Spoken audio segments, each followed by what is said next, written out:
I was trying to get my mute off. Aye. Councilor Maxfield, Here. Mayor Holston, Here. Councilor Kenyon, Here. Councilor McClellan.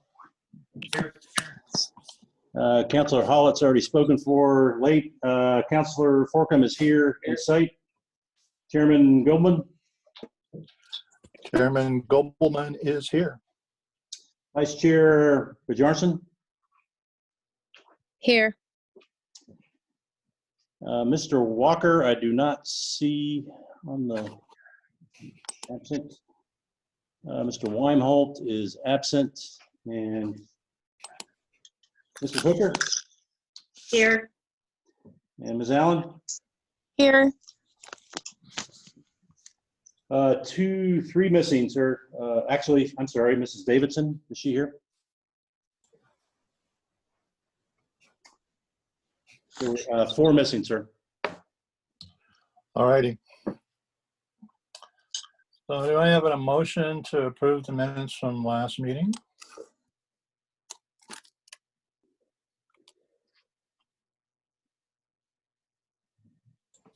I can't remember. I'm sorry. I can't remember the date of that meeting. April 14th. Oh, I have it written down in front of me. I make a motion that we approve the minutes from our April 14th, 2020 budget meeting. A second. Councilor Forkham seconded. All right. Shall we have a vote? Okay. Councilor Forkham, Aye. Councilor McClellan, Aye. Councilor Kenyon, Nay. Mayor Holston, Aye. Councilor Maxfield, Aye. Councilor Whitney, Aye. Chairman Goldman, Aye. Vice Chair Bjarnson, Aye. Ms. Hooker, Aye. Ms. Allen. Aye. Motion passes, sir. Thank you. Not aware of any old business other than item number 5, which we will get to, which is a continuation of our discussion of the EFS. And I think we left off with Dawn entertaining a question that you had. I'll find it. What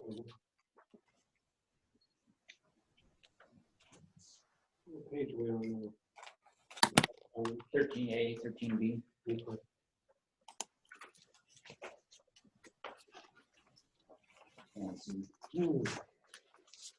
You can move on and I'll let you know when I find it. Okay. Were there any other review questions pertaining to the EMS budget at this time? If not, we'll move on.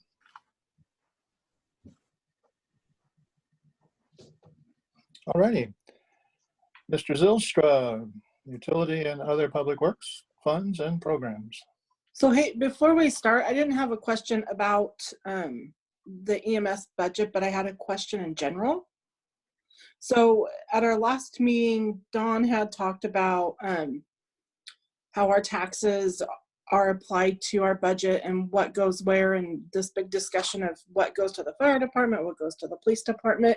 Is there any breakdown anywhere that tells us specifically what is supposed to go where? Like percentage wise, like 7% of our income that comes in from taxes goes to this and 8 goes to that. Do we have anything like that? No, there's nothing like that. The money, the tax money comes into the general fund and gets allocated per the budget that the council has passed for that year. Okay, thank you. And if you remember, Bobby, all the funds within the general fund are self-balancing. Okay. I have a All quick right. statement, if I may. Sure. I just wanted to share my opinion. I was thinking back to what Mayor Holston said about how the water is an essential service, public works can't be shut down and stuff like that. And personally, I really like to think of the fire, EMS, and police all as also essential services. And I don't feel it's if we fund, I feel it's how, because I truly believe that privatization or not having our city ambulance would be very bad for the community. And I was actually wondering if special districts have been mentioned to deal with EMS. I know we probably don't have a lot to say in that, just something that could possibly be talked about city council wise or however that works out. I'll answer part of that. This is a CA. We have considered special districts. The issue that we have is, as we consider that, that's probably a 2-year project to get that put together. And it would be a district that would include Hazeldale and Westford. And it would require a lot of sort of communications, because it would be more of a stick for those citizens, because they're getting right now, what they're getting is relatively free when it comes to ambulance services. And we're asking them to actually pay for it. So it would be kind of a stick where we're going to go, if you don't come into the district, you're no longer going to be eligible. You're going to be waiting half an hour for an ambulance. So Okay, I'm just curious how I'm sure we can't have those numbers right now, but moving on, I'm wondering how those numbers would stack up versus the levy that we've been discussing. I mean, how those numbers would compare as far as cost to the citizens. well, in my mind, we need the levy just to get to a point where Right. we can even consider a special district. Yeah, I understand that. Okay. So if I may,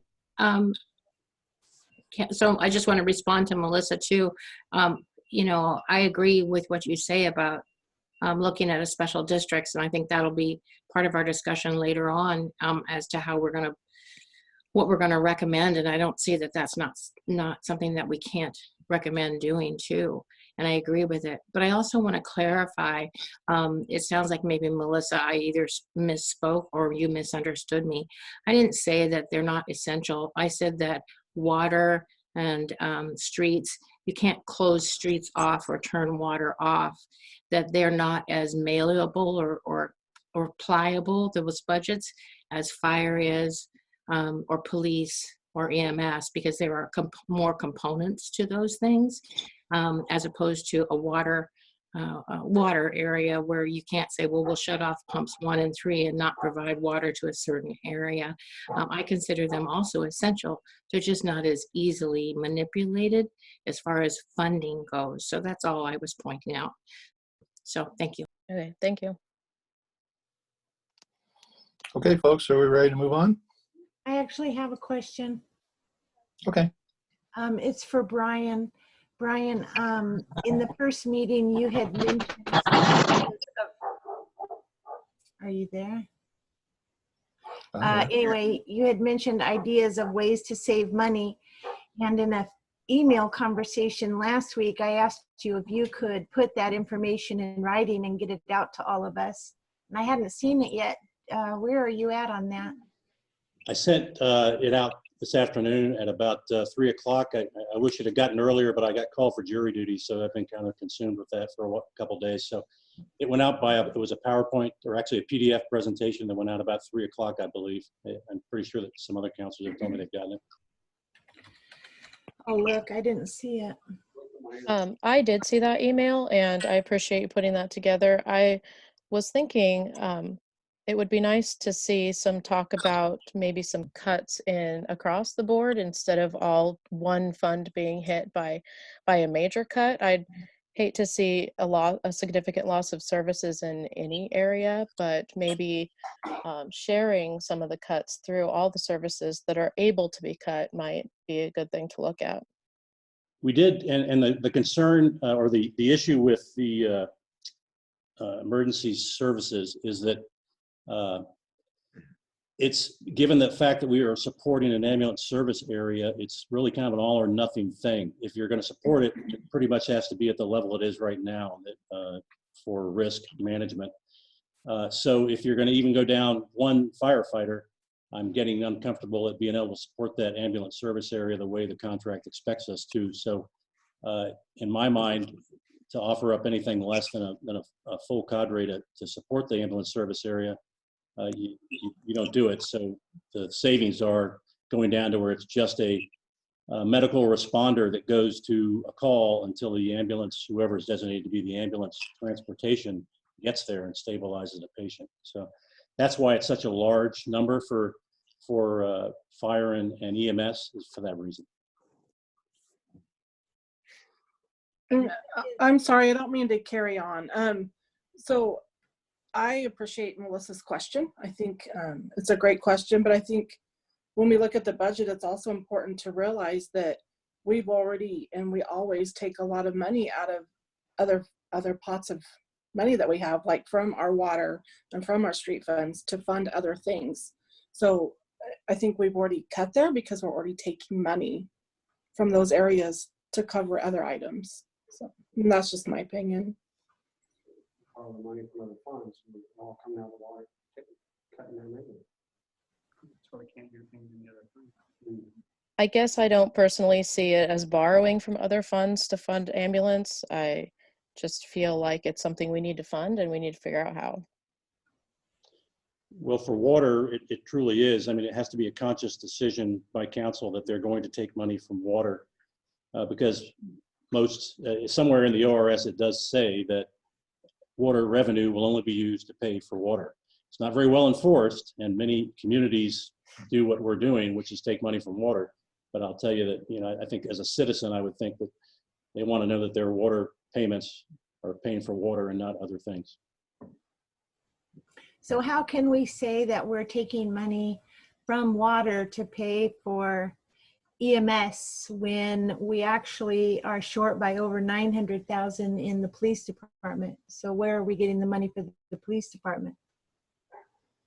I'm not saying you're taking money from water to pay for EMS. I'm saying you're taking money from water and putting it in the general fund and then funding per the budget that the council has passed.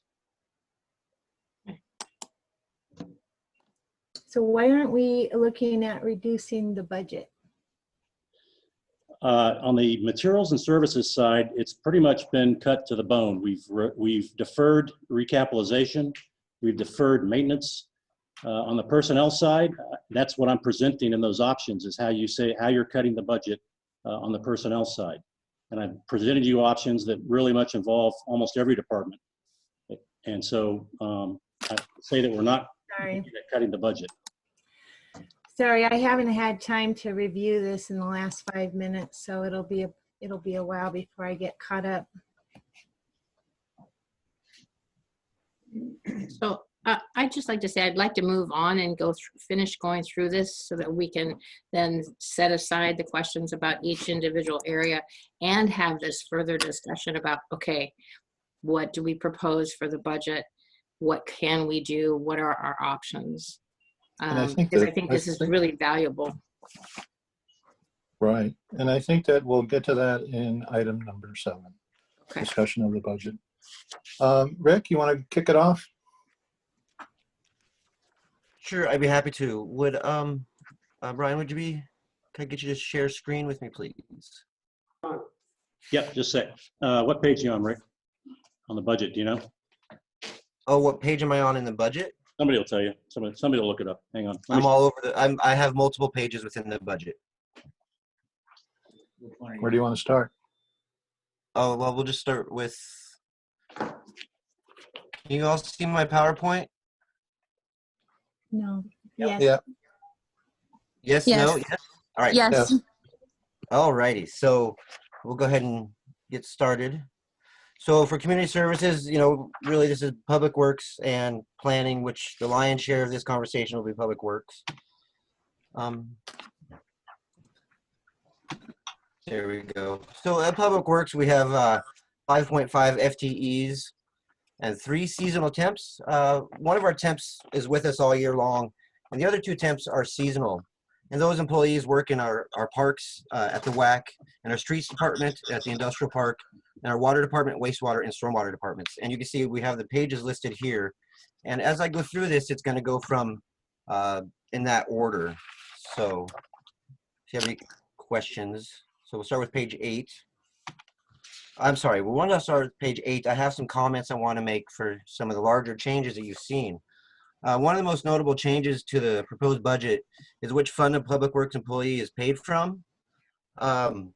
Using almost half-year data that included per hour, per task, and per department, it was determined the percentages of actual time spent in each department. From that, it was determined the best fit percentages for each public works employee, and then those percentages are then also applied to healthcare, PERS, and retirement.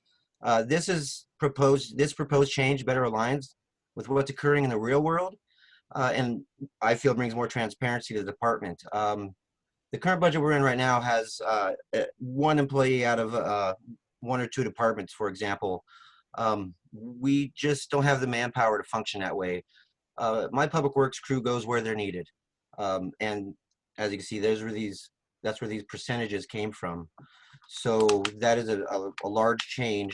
So with that in mind, as I go through the budgets, I'm going to skip past all of the public works employee pieces because they're under this percentage you see here, and then all raises are per union contract. So moving on. So I wanted to comment on the seasonality of projecting our proposed budget. And due to seasonality and nature of Public Works Department, a linear increase of spending is not always possible when discussing current expenditures compared to the end of year expenditures. For example, some items are purchased with the expectation to last for 3 to 6 months, such as office supplies and restroom supplies. We do much of our work depending upon Mother Nature. Utilities for the water fund increased 16% from the 3rd to 4th quarter due to water rate demand decreasing as the weather gets warm and the pumps run longer to meet demands. Another example is training was down 13% in the 4th quarter due to timing of training classes and the needs of the department. For example, when spring starts hitting, I'm not really hip on sending my guys to training. We try to get our training done at different times of the year where they're not needed as much. So I wanted to touch base on those. So moving on. So Parks and Willamette City, you can see I've bundled into one here. In the major section, Park section of the general fund has 2 major changes in this proposed budget. One is the addition of administrative overhead, and the other is additional contribution for wages of employees that do work in the parks. This will be the first time that is in there. Most of the wages for employees that do work in the parks was shouldered off the back of the big 3, the big 3 being streets, water, and stormwater. For the WAC, it's the same changes, the addition of administrative overhead and the additional contribution for wages of employees that do work in the WAC. And you can see that those wage increases are there. Streets. So you can see the changes in the materials and services sections, and there's not a lot of changes being proposed in the street budget, but what we do have is a proposal for a capital expenditure. The street department expects to exercise a small cities allotment grant to rebuild a portion of Garden Road. The SCA grant is a reimbursement grant for a total of $100,000. The project cost is approximately $127,000, and most of the remaining need will come from a loan from the water department. Oakridge Industrial Park. The largest change in the OIP is contributing to the employee expenses that it's incurring. Most of the materials and supplies were reduced in this proposal. I know you can see my numbers there. So the total personnel services that you see now in the industrial park is $19,000. We were able to cut the materials and services by $50,000 and some change. So there is also a capital expenditure in the OIP as well. This is expected to be about $176,000. And this capital project is to install water and wastewater to the lots on Kokanee. This is mostly materials and is planned to be self-performed by our public works crew. They have every capability of performing this job due to the industrial park and Kokanee being able to, we could close it off to the public.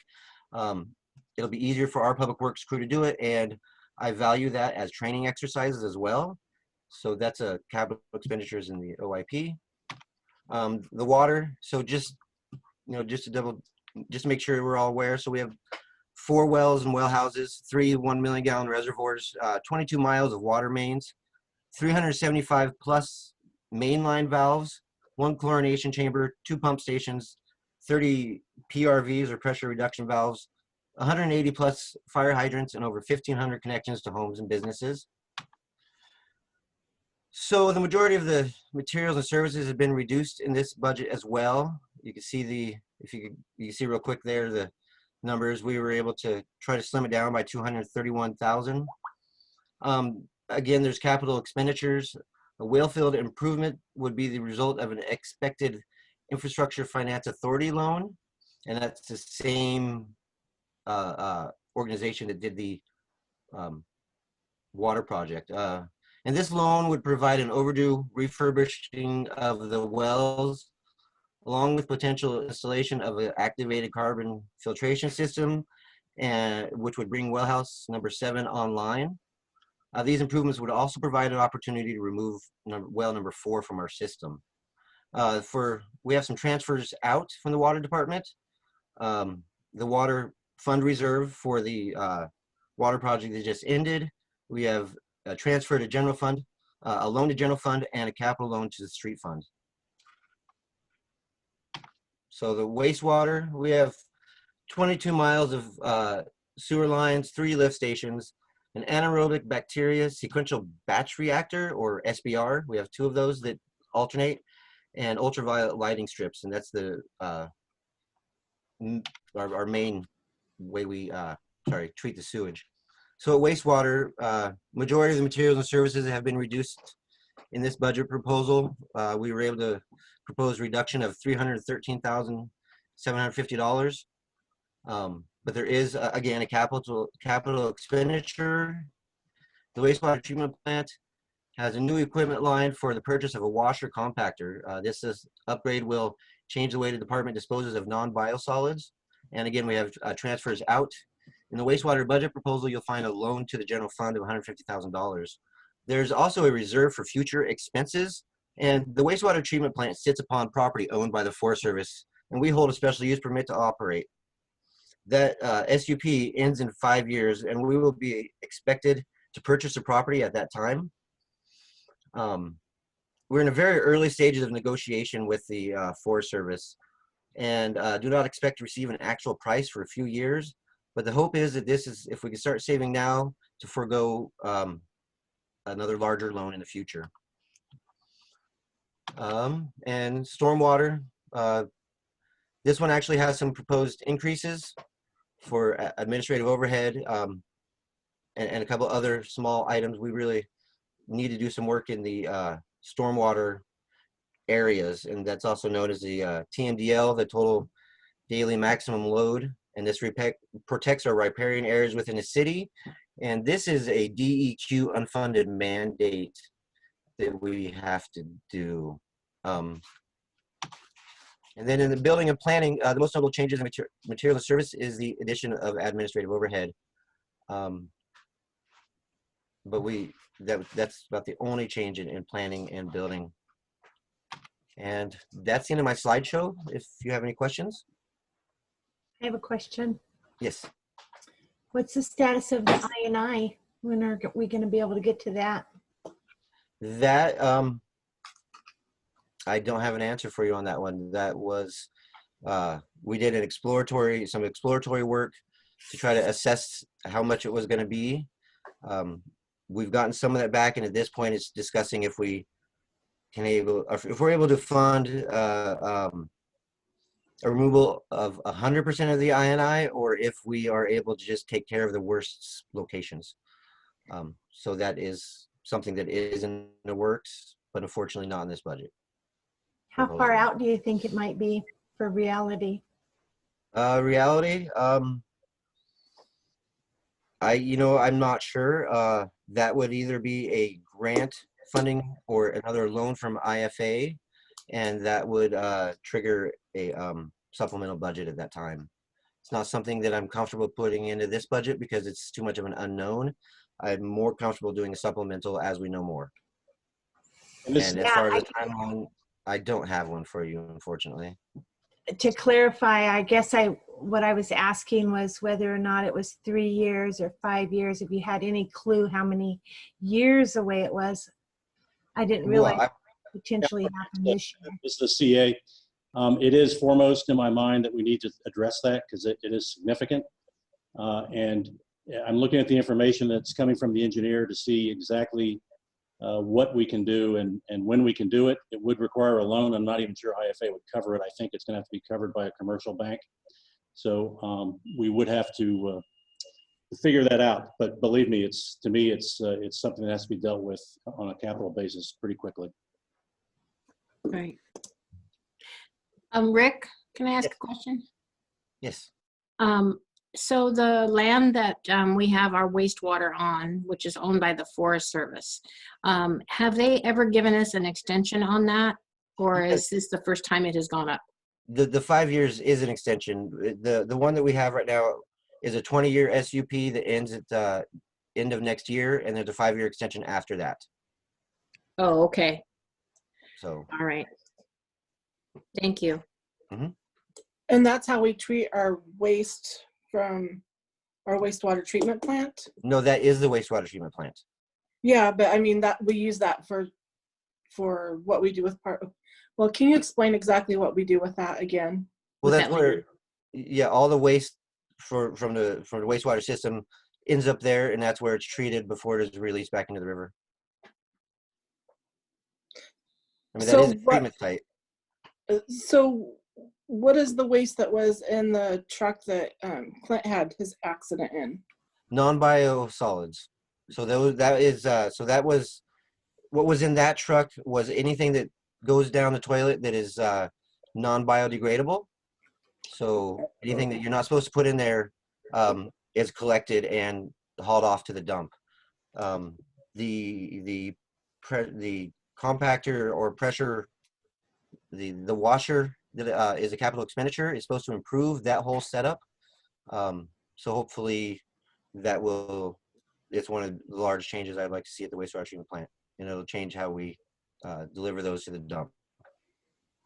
And so if I remember right, I'm assuming, I think I heard this like a couple of years ago, that our wastewater treatment plant is pretty much at the end of its life, as in the lifespan of what they usually give them? Or I mean, where are we at with it? I mean, are we budgeting enough to keep that going? So that all properly? depends on, yeah, so you kind of want to narrow that question down to either the facility or the machinery. The facility, the concrete structure of the facility, it's definitely got a lot of life left in it.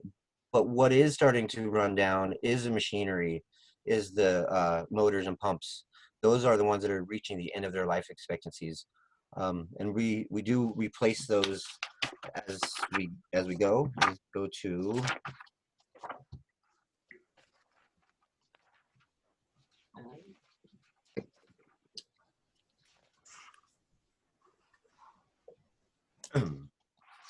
so you have the plant improvement line for capital projects, capital outlay.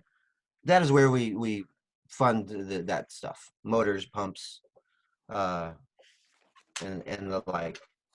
Okay. The mechanical equipment that does age faster than the concrete structure of the building. So that's where that is. Okay. I have a question for you, Rick, real quick. Yes. You said we lease from the Forest Service. Do we pay a monthly amount or a yearly amount on that lease? We paid one year an amount at the beginning of the 20-year lease, and I do not have the information in front of me on how much it was. So from year to year, no, but it was a one-time purchase at the beginning. Okay, thank you. One-time payment at the beginning, and it was pretty low. Okay, I just wasn't seeing it as a line item in there, so I wasn't sure if I was missing it or what. Right. No, that is correct. I have another question. Yes. Part of the information that Brian sent out has a suggestion of closing the library, the WAC, and the parks. Is this a time to talk about that, or are we going to be talking about all those things later? We could To talk about it now, I believe. No, it's, Well, I know, you guys decide. Let's We save done? it for later. I would suggest talking about them towards at the discussion, because it really is just a discussion recommendation type thing, not a actual budget matter.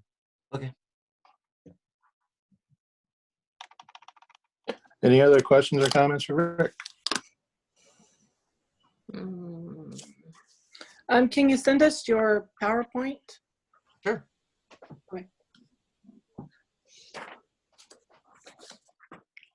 Okay, so now we move on to administrative concluding comments. Do we have any? Yep. One sec, please.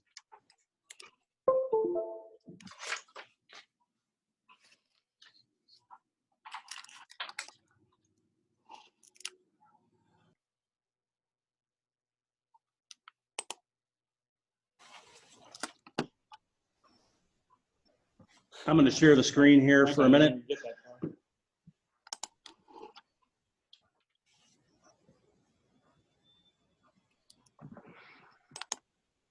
And hand it over to Bill for some closing comments.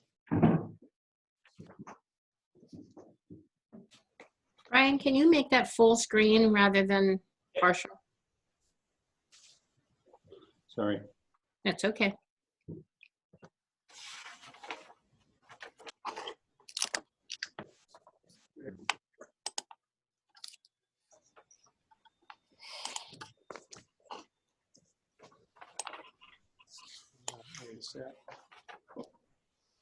So this is what they're seeing, is the screen. Yeah, so you guys seeing the chart now? It's balanced budget view.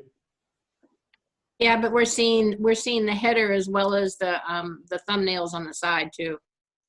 Okay, All right. Your mouse is on this screen as well.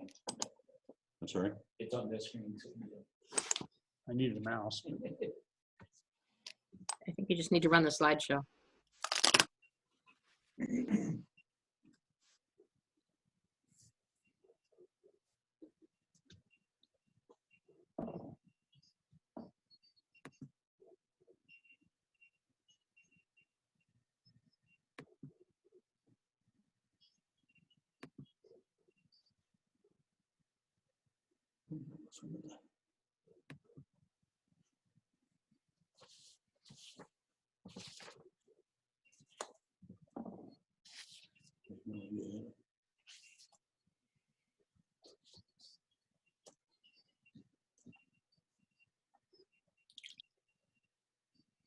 I take it you're trying to get to slide number 1. At the bottom, there's a toggle that goes forward and back that you can No, use to. He's just going to brief off of this slide here.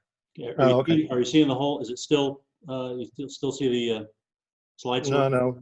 I see the budget view as a single page. Okay. Brian, I believe the button you're looking for is display settings up at the top. Yeah. And that should change it from presenter view to present view. Yeah.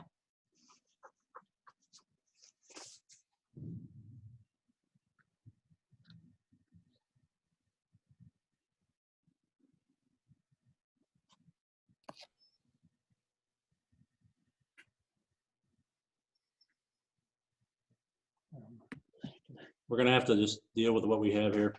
All right, that's fine. Thank you. All right, so this is Bill. I made a presentation to the city council at last Thursday's meeting.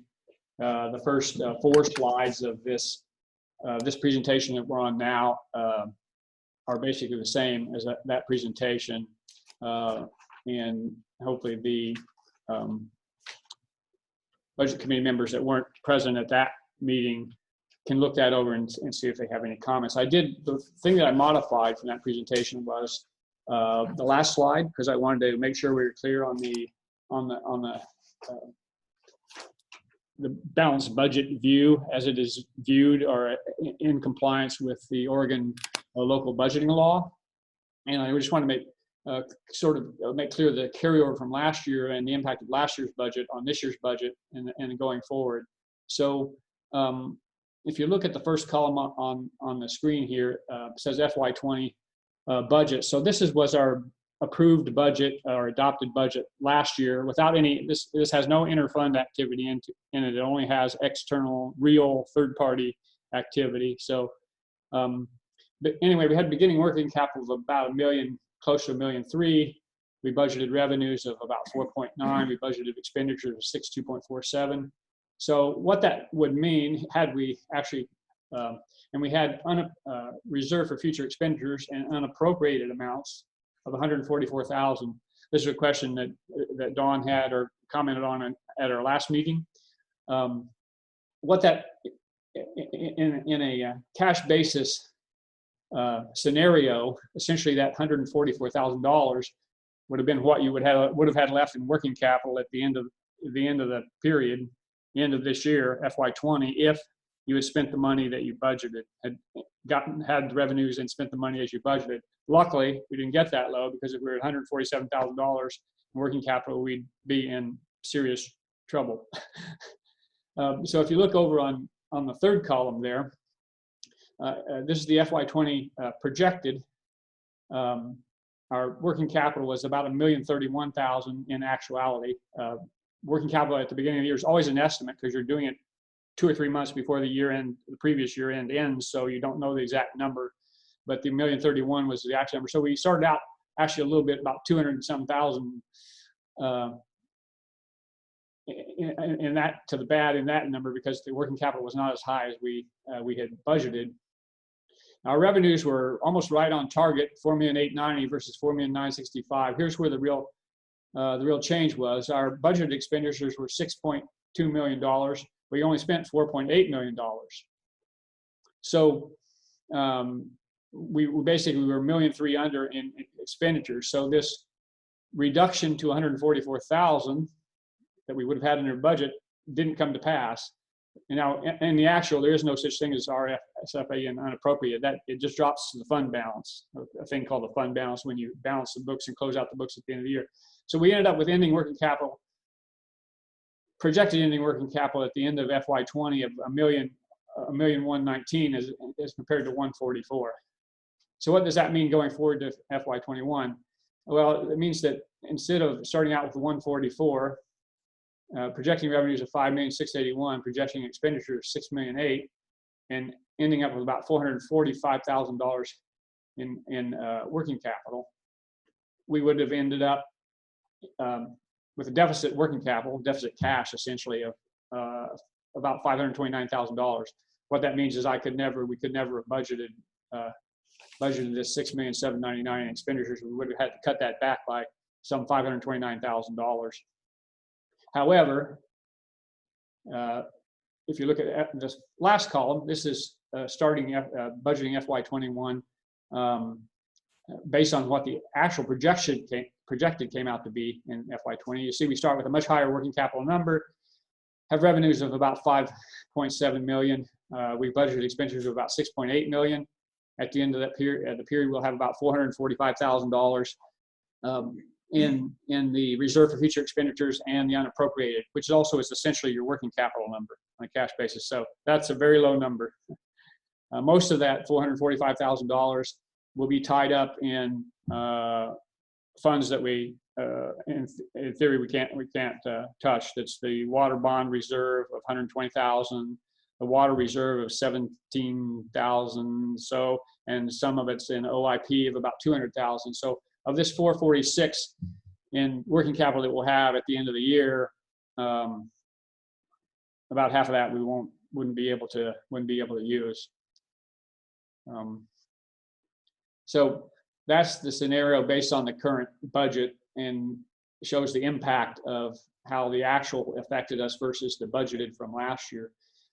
So one of the things that I try to call attention to several times in my presentations is the impact that the view that you use, the current resource view has, or the Oregon budget law has with the current resource view, putting working capital into the beginning resource number, because working capital is really something that it's a product of revenues and expenses. It's not a revenue or expense itself. It's something you generated from prior years. But by including that in as a resource, the OLBL view is a very short-term view. It's basically, how am I going to how much do I have to spend over the next 12 months? So because it is short-term view, people tend to look at that number and basically overspend, budget to overspend, so that at the end of that period, a majority of the working capital is used up. And then next year, you don't have that beginning working capital number to help you fund expenses the next year. For example, in our case here, we actually ended up, because of the actual, we actually ended up with a pretty good working capital number. But you can see that we budgeted here, what we budgeted here, revenues versus expenses, will end up in a significant erosion of that working capital. And there's a reason we did that. The reason we did that is, if you look at this 6.8 million number, has a number of capital projects that we wanted to get done for quite a period of time in the wastewater, and Rick can speak to these specifically in the wastewater area, and in OIP, the Kokanee improvements. And I'm sorry, Rick, what's the name of I'm spacing out. What's the name of the equipment that we're doing and spending money on in wastewater capital project? The washer compactor. Washer compactor. Yeah. So anyway, so this budget, as I mentioned, in light of without resolving the deficit within this budget, of course, if you look on a department by department basis, we're generating about a $550,000 deficit in the general and EMS funds, and we're generating about I can't remember the exact number, $50,000 or $60,000 deficit in the street funds. So we have to take money from the other funds to cover those deficits.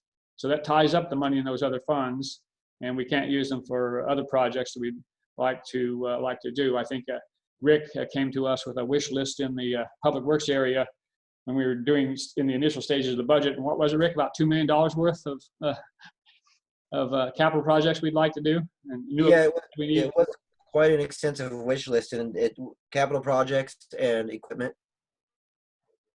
So our infrastructure, and we just talked about I&I and so on, a lot of our infrastructure is getting older. It is deteriorating. Our equipment is old. It's breaking down. We're having to spend a lot of money on maintenance. You can talk to the EMS folks about that. And this really doesn't leave us any room for that. We don't have a lot of room anyway, but to the extent we have to take funds out of the water fund and the wastewater fund and out of OIP and fund the deficits that sit in the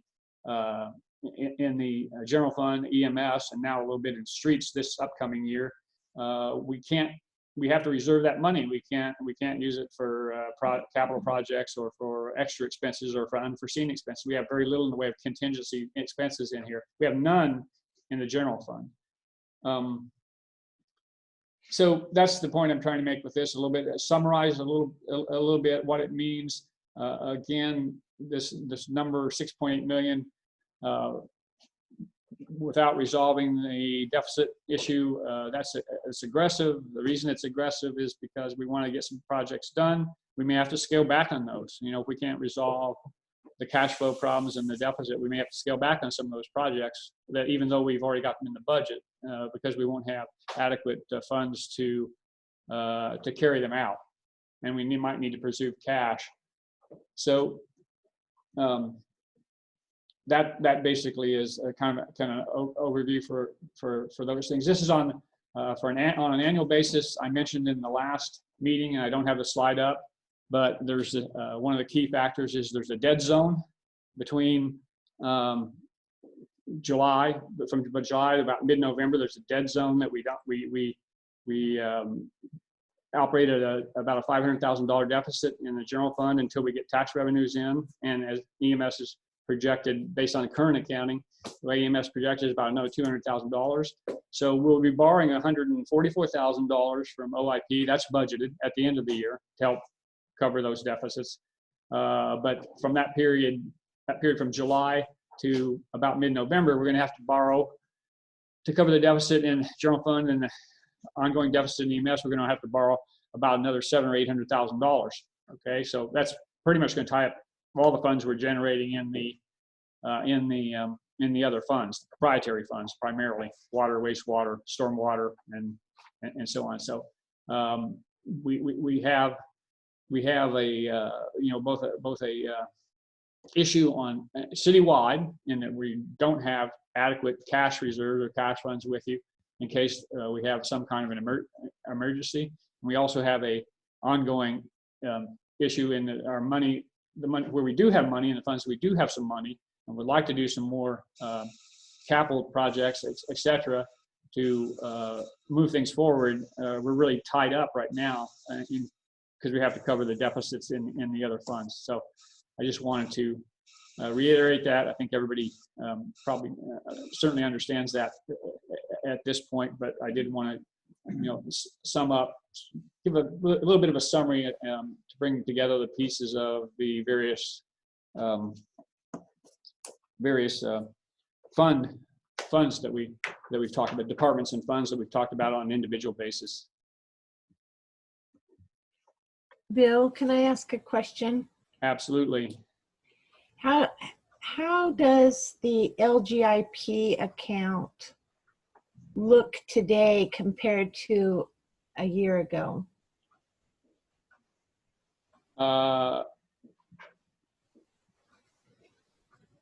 Okay, I'm not sure I'm quite following you. Could you repeat that? So, please? what? I'm sorry, could you repeat that again, please? Yeah, the LGIP account. Oh, I'm sorry. Yes, I understand you now. I'm sorry. The LGIP account? Yeah. Okay, I'm sorry. I thought you were saying OGIP. That's why I didn't get it. Thank you. No, the LGIP account is now sitting, it's on that cash report that I gave you last month. As I recall, I think it's now sitting at about $130,000. At the beginning of the year, it was 450 or something. So we've had to transfer a great deal of that, quite 3/4 of that cash to our general fund, Banner Bank general account to pay expenses. So it's being depleted. That's what I was curious about, because I thought it was maybe even 5 or 6 times higher than that about a year ago. I don't, well, I'd have to check back. I think for the first time that I noticed it, which was probably in October, when I started looking at those balance, I believe it was around $400 and some thousand.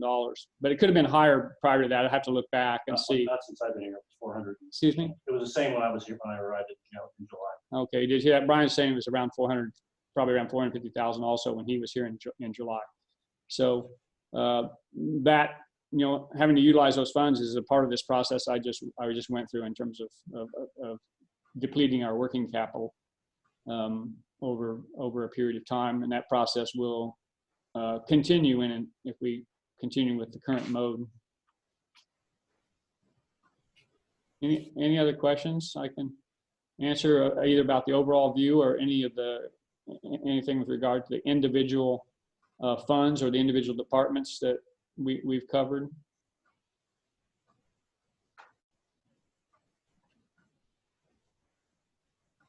Okay, thank you.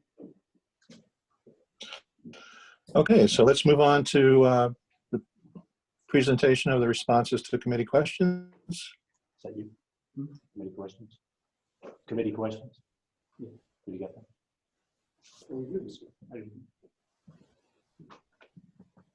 Yeah. Okay. Oh, okay. What about is it for me or for you? Was that? We skipped over you for your administration conclusion. That was it. Bill's the budget officer. He gave it. Oh. Okay, I'm here and Brian is here. Questions for us or for Eric or for Rick, who's on the standing questions. Did you answer those already? Well, I think these were the questions that were submitted and you provided in writing. Yes, I'm sorry. Sorry. All righty. Which I unfortunately didn't bring the. Don't think I brought the thing put up on the screen. I don't think I brought the file that has this. That's fine. You can just I'll just read them off. Okay. So there are several questions I received some time ago with regard to. Sorry, I forgot to bring the disc that had the questions on it put up on the screen. But one was how are property tax revenues internally divided up? And the answer to that is they're not allocated, apportioned, or divided up to any fund or department or program. As with most municipalities, they're accounted for in the general fund and where they can be used for any allowable budgeted purpose of the city. So we don't attempt to divide them up or apportion them among funds or departments or programs. Any such allocation would basically be arbitrary. In my view anyway, would be arbitrary and not particularly useful. We can further discuss these. Would you like me to read them first and the answers, and we can further discuss any specific ones that folks would like to discuss? Yeah, that sounds good. Okay, let me go through it. Would the public safety levy go into the general fund and be distributed from there? Yes, it would go in the general fund and be distributed according to the budgeted transfers that are approved by City Council. What would be the percentage for the tax? The current projection we got from the county were it would be 2.73% of the assessed property value and would equal an average of about $19 per month per property. That would be to generate right at $400,000 of revenue, a little bit under 399,000 something, I think the number is, but it's right at $400,000 in revenue for the levy. Hey, Bill, Yes, is that the 399,000 per year or over the 5 years? that's per year. Per year. Would all Oakridge zip codes get to vote, or only citizens in the city limits? Would Westford be included? Only Oakridge citizens within city limits and Oakridge Fire/Police District, voter precinct 4800. And if you want more details there, you probably have to ask Brian on that one. Who would monitor the funds, and once they're gone for fiscal year, then what? City administration would monitor the funds. If they're not adequate to cover annual operations, other sources of funds would have to be found, sources of revenue, or operations would have to be scaled back. So as is evident from our discussions here, I think if we raise about $399,000 or $400,000 in revenue, wouldn't be completely adequate to cover our bogey of about $550,000 or so for this year. And that bogey may go up next year if expenses keep going up. Can the rate be raised during the 5-year period without going back to public? No, they can't. Would a bond just for EMS be something to consider instead of a levy? In that a bond might be easier to pass and more with the populace. It's likely that we could not effectively utilize a bond. The city really doesn't have the credit rating for bonds. In addition to that, because of our credit rating or lack thereof, the interest factor on the bonds would probably be rather high, which would increase the total expense above that of the levy in the end. And at this point, I think it's unlikely that the city could demonstrate the capacity to service or retire the bond satisfactorily. We haven't completely ruled out the possibility, however, it's still something that, just like all the other possible alternatives that we're continuing to review, but it does not seem to be a practical approach at this point, just given the factors that influence the ability to issue and redeem bonds. Has the administration thought about opening up our jail and possibly other jurisdictions as well?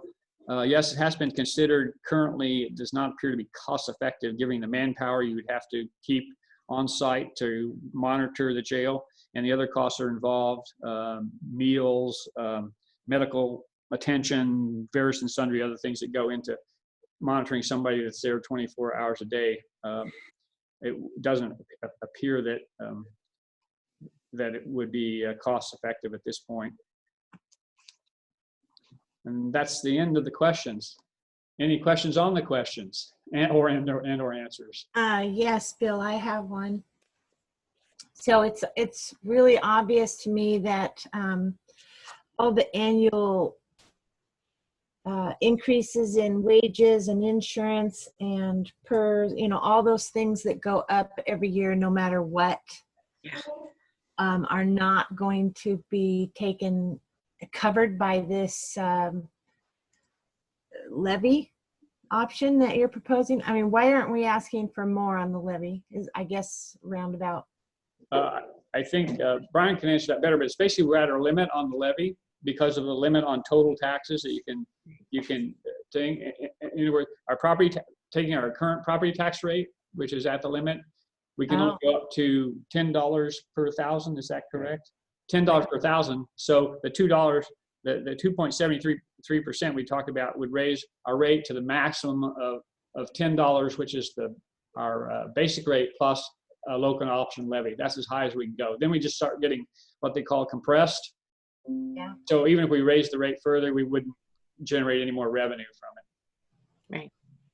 So every year moving forward, we'll be, providing that it's passed, we would be getting this additional revenue, and yet our expenses are going to be going up every year more than the additional revenue. So we're going to have to cut every single year for the next 5 years and then ask for the levy again. Is that right?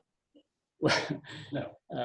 Property assessed value goes up at a maximum of 3% each year. Mm-hmm. So you would be getting more revenue Right. each year. Well, right. I mean, we will get additional revenues as well from property taxes because of the increase in assessment. Oh, The net. but that obviously doesn't keep up with our costs of doing business. No, it hasn't. It has not been. No. Whether it will in the future remains to be seen, but it is not. And it gives us time to find a better solution. In past years, yeah. Basically, will give us some time to find additional solutions. Okay, so then my last question would be, what happens if the levy does not get approved by the voters? What do we do then?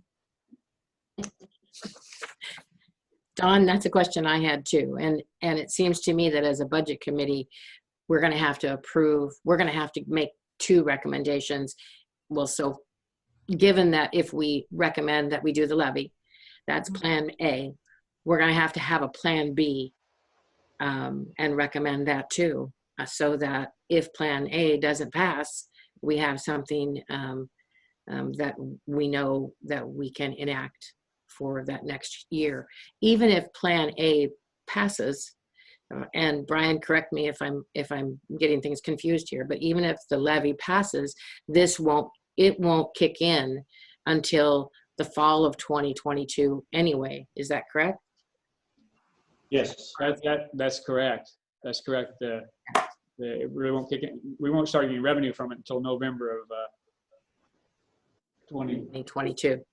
So regardless, we're going to have 21, November of 21. 2021. Okay. About 18 months from now. I'm sorry. You're right. 21. So regardless, we're going to have this ABC plan, levy. And in the meantime, if the levy passes, we'll do this. And if the levy doesn't pass, we'll do this. Well, that's correct, because we will, like you say, the levy won't kick in for quite some time. And in the interim, we are, facing these cash flow problems, these deficits, and trying to cover them, and essentially scrambling to cover those and figure out a way to cover those. So we have to start laying out how we want to cut. Start talking about it. Yeah, what we would do, how far can we borrow? So if the levy passes, then what can we do in the meantime? Do we postpone doing anything in the OIP, not pulling anything out of the OIP fund and take more out of that to get us through, recognizing we're still going to have to pay it? Do we eliminate, like your conversation, do we eliminate the library for the next 6 months, close it down? Do we close the WAC? How many pieces can we touch to get us to the point where we can hold on until the levy goes in? That's a whole different conversation than if we don't want to do the levy or the levy doesn't pass. Then, where are our major cuts? Do we eliminate a police officer? Do we give back the ASA? Do we move city administrator to a half-time position and reduce? It's going to have to be a combination of all of the various things that we've been presented, as well as hopefully things that we can maybe think out of the box about. We're pretty bare bones. I think we're pretty kind of scraping the bucket as far as ideas here. So I have two questions. I'm sorry. Hopefully I didn't interrupt somebody there. And I feel like I'm beating a dead horse on this, and it's only because I don't have my mind completely wrapped around it. So the incoming tax revenue goes into our general fund, and then we determine how we're spending that. But is there any limitations on what it can be spent on? Does it have specific things that it has to go towards, or can it just be anything? Well, the property tax revenues and our general fund revenues can be pretty widely spent. There are some things that that you're not allowed to spend them on because there's supposed to be specific revenue generated. For example, revenue bonds. For example, those should be retired by the revenues that are specific to that. For example, if we issued a revenue bond related to our tax anticipation note, for something, those kinds of things. But generally, funds are accessible. In the general purpose of property tax revenues are to support basic services to the city as needed. That being basic, police and fire services, city administration services, that kind of thing. And if in an emergency, or if the proprietary funds, the necessary proprietary funds, such as water and wastewater, have some sort of shortage because of an emergency or something like that, they can be used to support those funds as well. So that leads me to my next question. What do we have to have to remain a municipality? What do we have to fund and have in our city to keep that municipality status? And that I cannot answer for you. Be a take-home question. I think that's a take-home question. I'm sorry, I don't have the answer off the top of my head for that. Yeah, because, well, I feel like it's important to this discussion. I mean, if we're going to look at ways that we want to cut or how we want to work our budget, we need to make sure we're not accidentally cutting somewhere that's going to put us in a position of possibly not having a municipality anymore, because we don't want to lose that. So I think it's important to know what that is as we look at this. Mm-hmm. And I would like to have that information. What is the minimum we can do to continue to be a municipality and receive revenue sharing funds from the state? Mm-hmm. Correct. That's what that allows us to do. Right. Yeah. So I just Googled it, and the answer is yay, sewer and refuse, which I believe is garbage. Yeah. Water, streets, public libraries, schools, food inspections, fire department, police, ambulance, and other health department issues and transportation. So those are the many things it could cover. It doesn't give us a list of what says the minimum you could have. Okay, I'll Google it different. Yeah, Google it differently. Yeah, I think it would be good to get. I'm sorry, Melissa, go ahead. I was just going to actually piggyback on what you were just saying, Bobby, about what minimum we would be required to be a municipality. The term abandoning the ASA has been mentioned a couple times, and I'd really like a better picture of what that would look like for our city. What does that actually mean for our citizens to abandon the ambulance service area?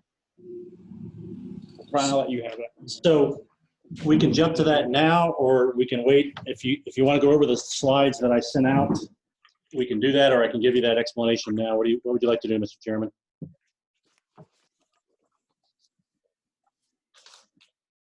Did we lose him? Let's just go forward with what you have, Brian. Just handle what the hot coals are, right? Right.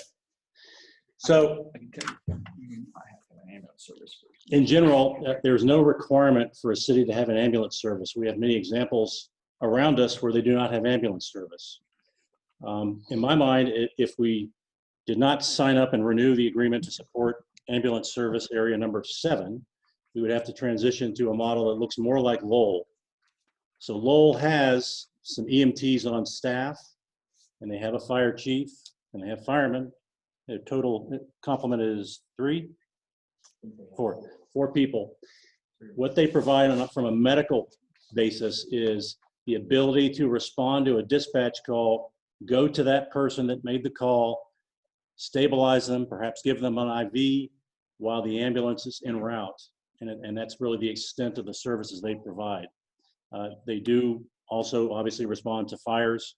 So that's, my thought would be, we would look more like Lowell if we did not renew or sign or actually gave up ambulance service area number 7. Does that kind of answer what you're thinking about? Partially. Who would be responding with an ambulance while our volunteer, I assume EMT, held the scene and took care of a patient? That would be a responsibility. It goes back to Lane County. If you give up the ambulance service area, they're the ones that manage the overall ambulance service areas throughout the entire county. So they would be on the hook to figure out how to provide that service to Oakridge. It could be, I've seen, after talking with people at the county and people involved in the rural ambulance transportation areas, there's a couple ways they could go about it. They could piece out our ASA to the surrounding ASAs, and those people that own those ASAs would be responsible for the ambulance transport. Lane County could also opt to find a company that perhaps would want to do business as a commercial provider of ambulance services. Not even sure they could find one, because obviously Oakridge is not making a profit at ambulance transport here. Not sure that any company would do that. So it really does fall upon Lane County, though, to figure out how that service is provided out here. One question, one further thing from Eric. You asked what would that look at for the citizens here. I just want to be clear that if we were to drop the ASA and we just had minimum volunteers, or for the average citizen here, we would respond, get to the scene, evaluate, package the patient, and then we would be on scene waiting even up to an hour for an ambulance to arrive. So it would be a very big detriment to our citizens.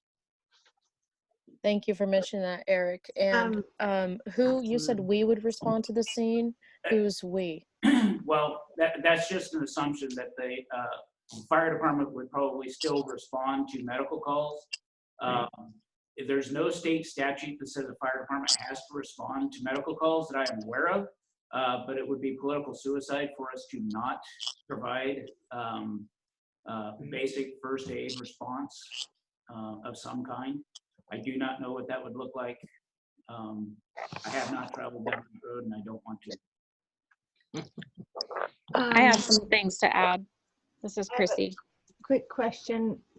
How would it affect our insurance rates if our ASA rating went from whatever it is?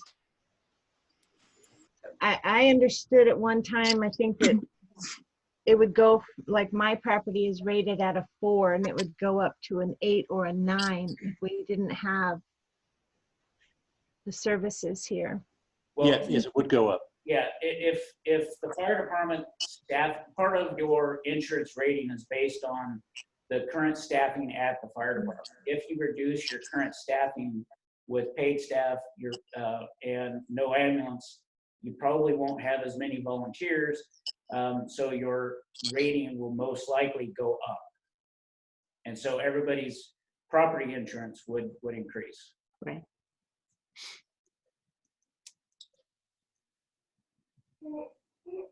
But you still have the fire department, just not the EMS, right? So my house is insured for fire and you know what I'm saying? It's not medical. It doesn't cover that part of it. Can I answer that? Sure. This is Chrissy. So what they're saying is that once you eliminate 24-hour staffing in a fire department, and the reason that you have 24-hour staffing here is because you have both fire and ambulance. Right. So now you let go of the ASA and then you let go of your 24-hour staffing. That changes your fire insurance rating with the ISO office. So now your personal tax to a personal citizen is going to be substantially higher. Oakridge is rated at about a 4, I think, right now for most areas. Eric, I'm sure, can correct me if I'm wrong, but places that, like the Hazeldale area, there's areas that are 10s because they don't have hydrants. Well, when you take away the staffing as well, that also affects your own personal rating for your home. For each individual home. Maybe we can point that out and get people. So either And way, then- you're going to pay for it either through insurance or through a levy of some type. One way or the Sure. other, the citizens are going to end up paying for this, which is Who's talking? what they should be doing. True. The other thing you really need to consider is a lot of medical emergencies that happen, seconds and minutes matter. Yep. So if you don't have an ambulance here in Oakridge and your wife or husband or whoever's having a heart attack, you're going to wait at a minimum for 1 hour for a Eugene Springfield medic to get here. And that's at best 1 hour. I mean, and they're struggling as they are right now. Eugene and Springfield doesn't want Oakridge's area. So for them, they have to do basically move around all their medics to get one up here. So it's a struggle for them to do that. And I just don't even think it's possible. I'm sure Eric could add more to that as well as Scott.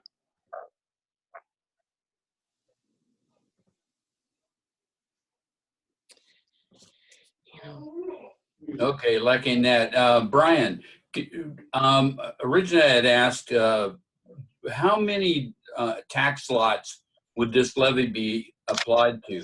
Was it 1,710? No, I visited the tax assessor and he gave me a kind of a estimator, and accounts paying local option tax would be 2,002. Okay.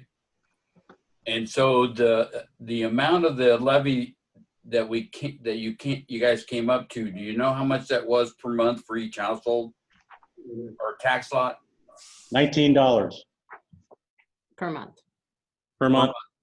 Okay, and that's every tax lot, irregardless of whether it's a business or residential. That's the average, Rick. It would vary depending on the valuation.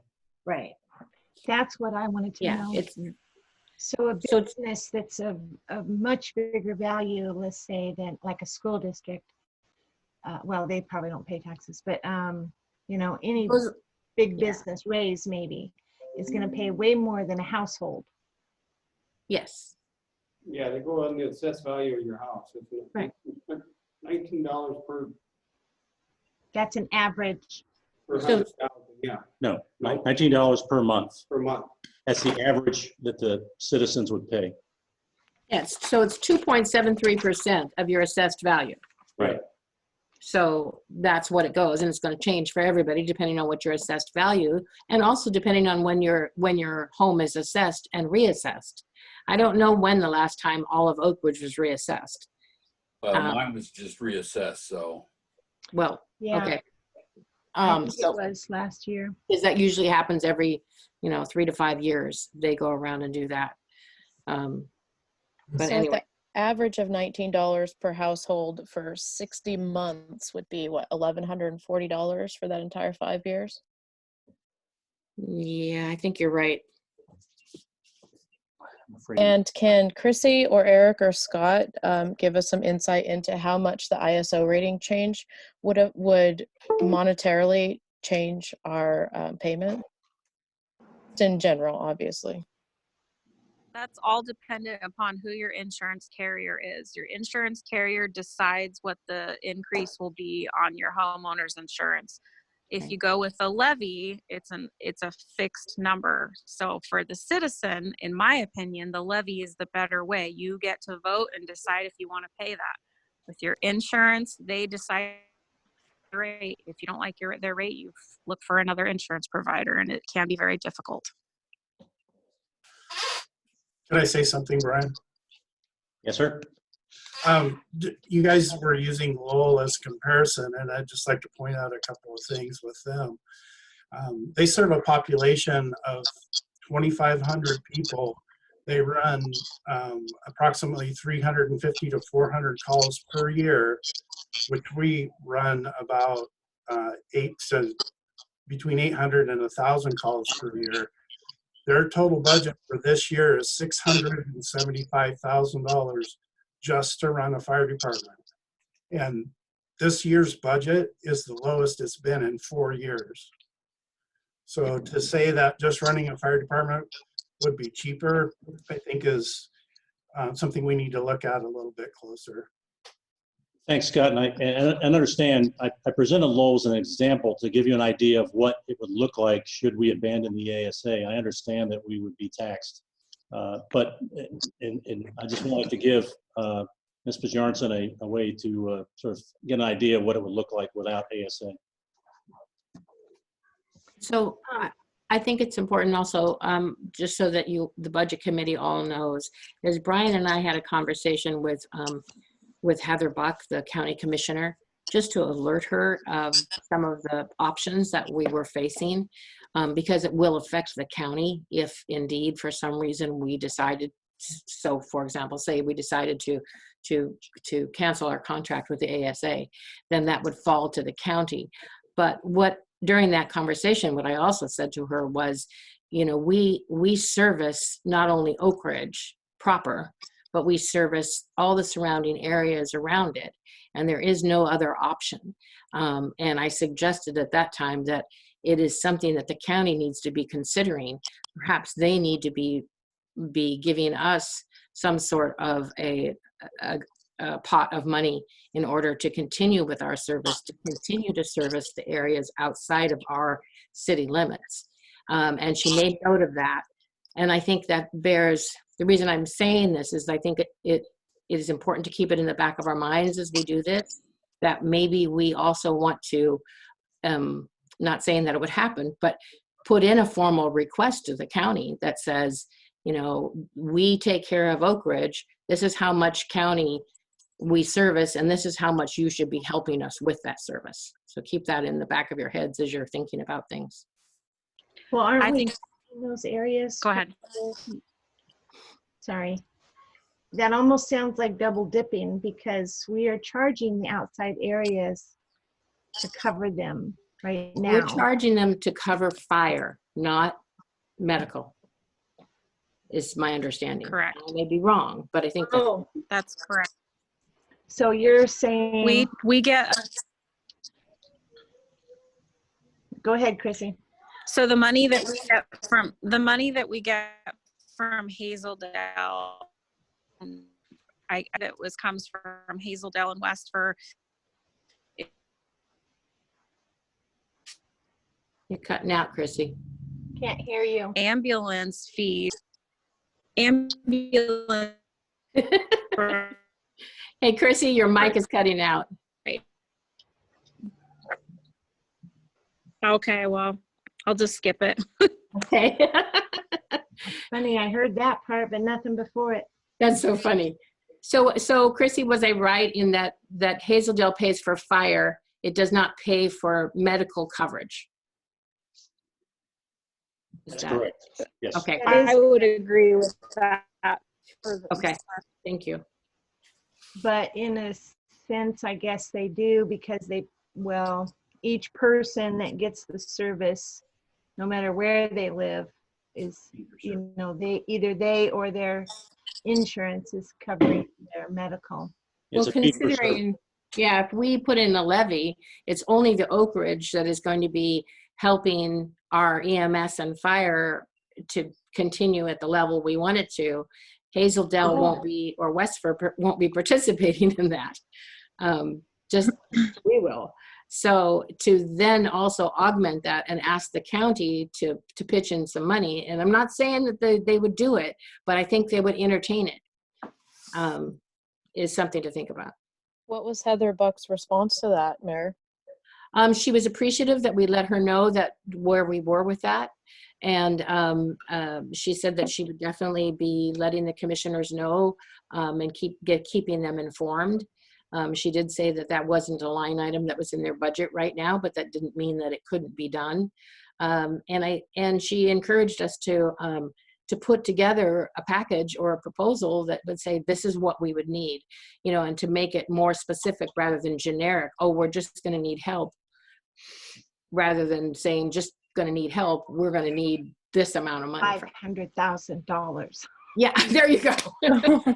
So like the where way are you we think, at with Dawn. that? Where are we at with that package? Have we started that process? If we've No, approached because her the with budget this? committee is in the process of doing this. So this now falls to you guys and all of us to say, okay, what kind of creative ways can we come up with our budget? Let's not look at pie in the sky. Oh, county will help us. They might not. But when we get to the end of our recommendation, we may also say, and let's also recommend that the council send a letter to the county asking for the 500,000 or 200,000 to augment. Okay. I wonder how I many years think ago you we guys should are- have started all this. Yes, I agree with you, Dawn. Absolutely. So do we have a breakdown on calls from city and county that we can put a price tag on? I can get that for you, but I'm sorry. We'll get that for you. It's kind of a data dive, so we would have to get that to you at a later time. Okay. Were you referring to police and fire Only ambulance. or ambulance? Yeah. Yeah, only ambulance. Because if you want to throw a bill at the county, you should tell them that these are the calls that we attend to in their area, and this is our cost. So don't we need to be, okay, how are we going to actually look at this? It's obvious that we have to change how we're functioning for the next 18 months for sure.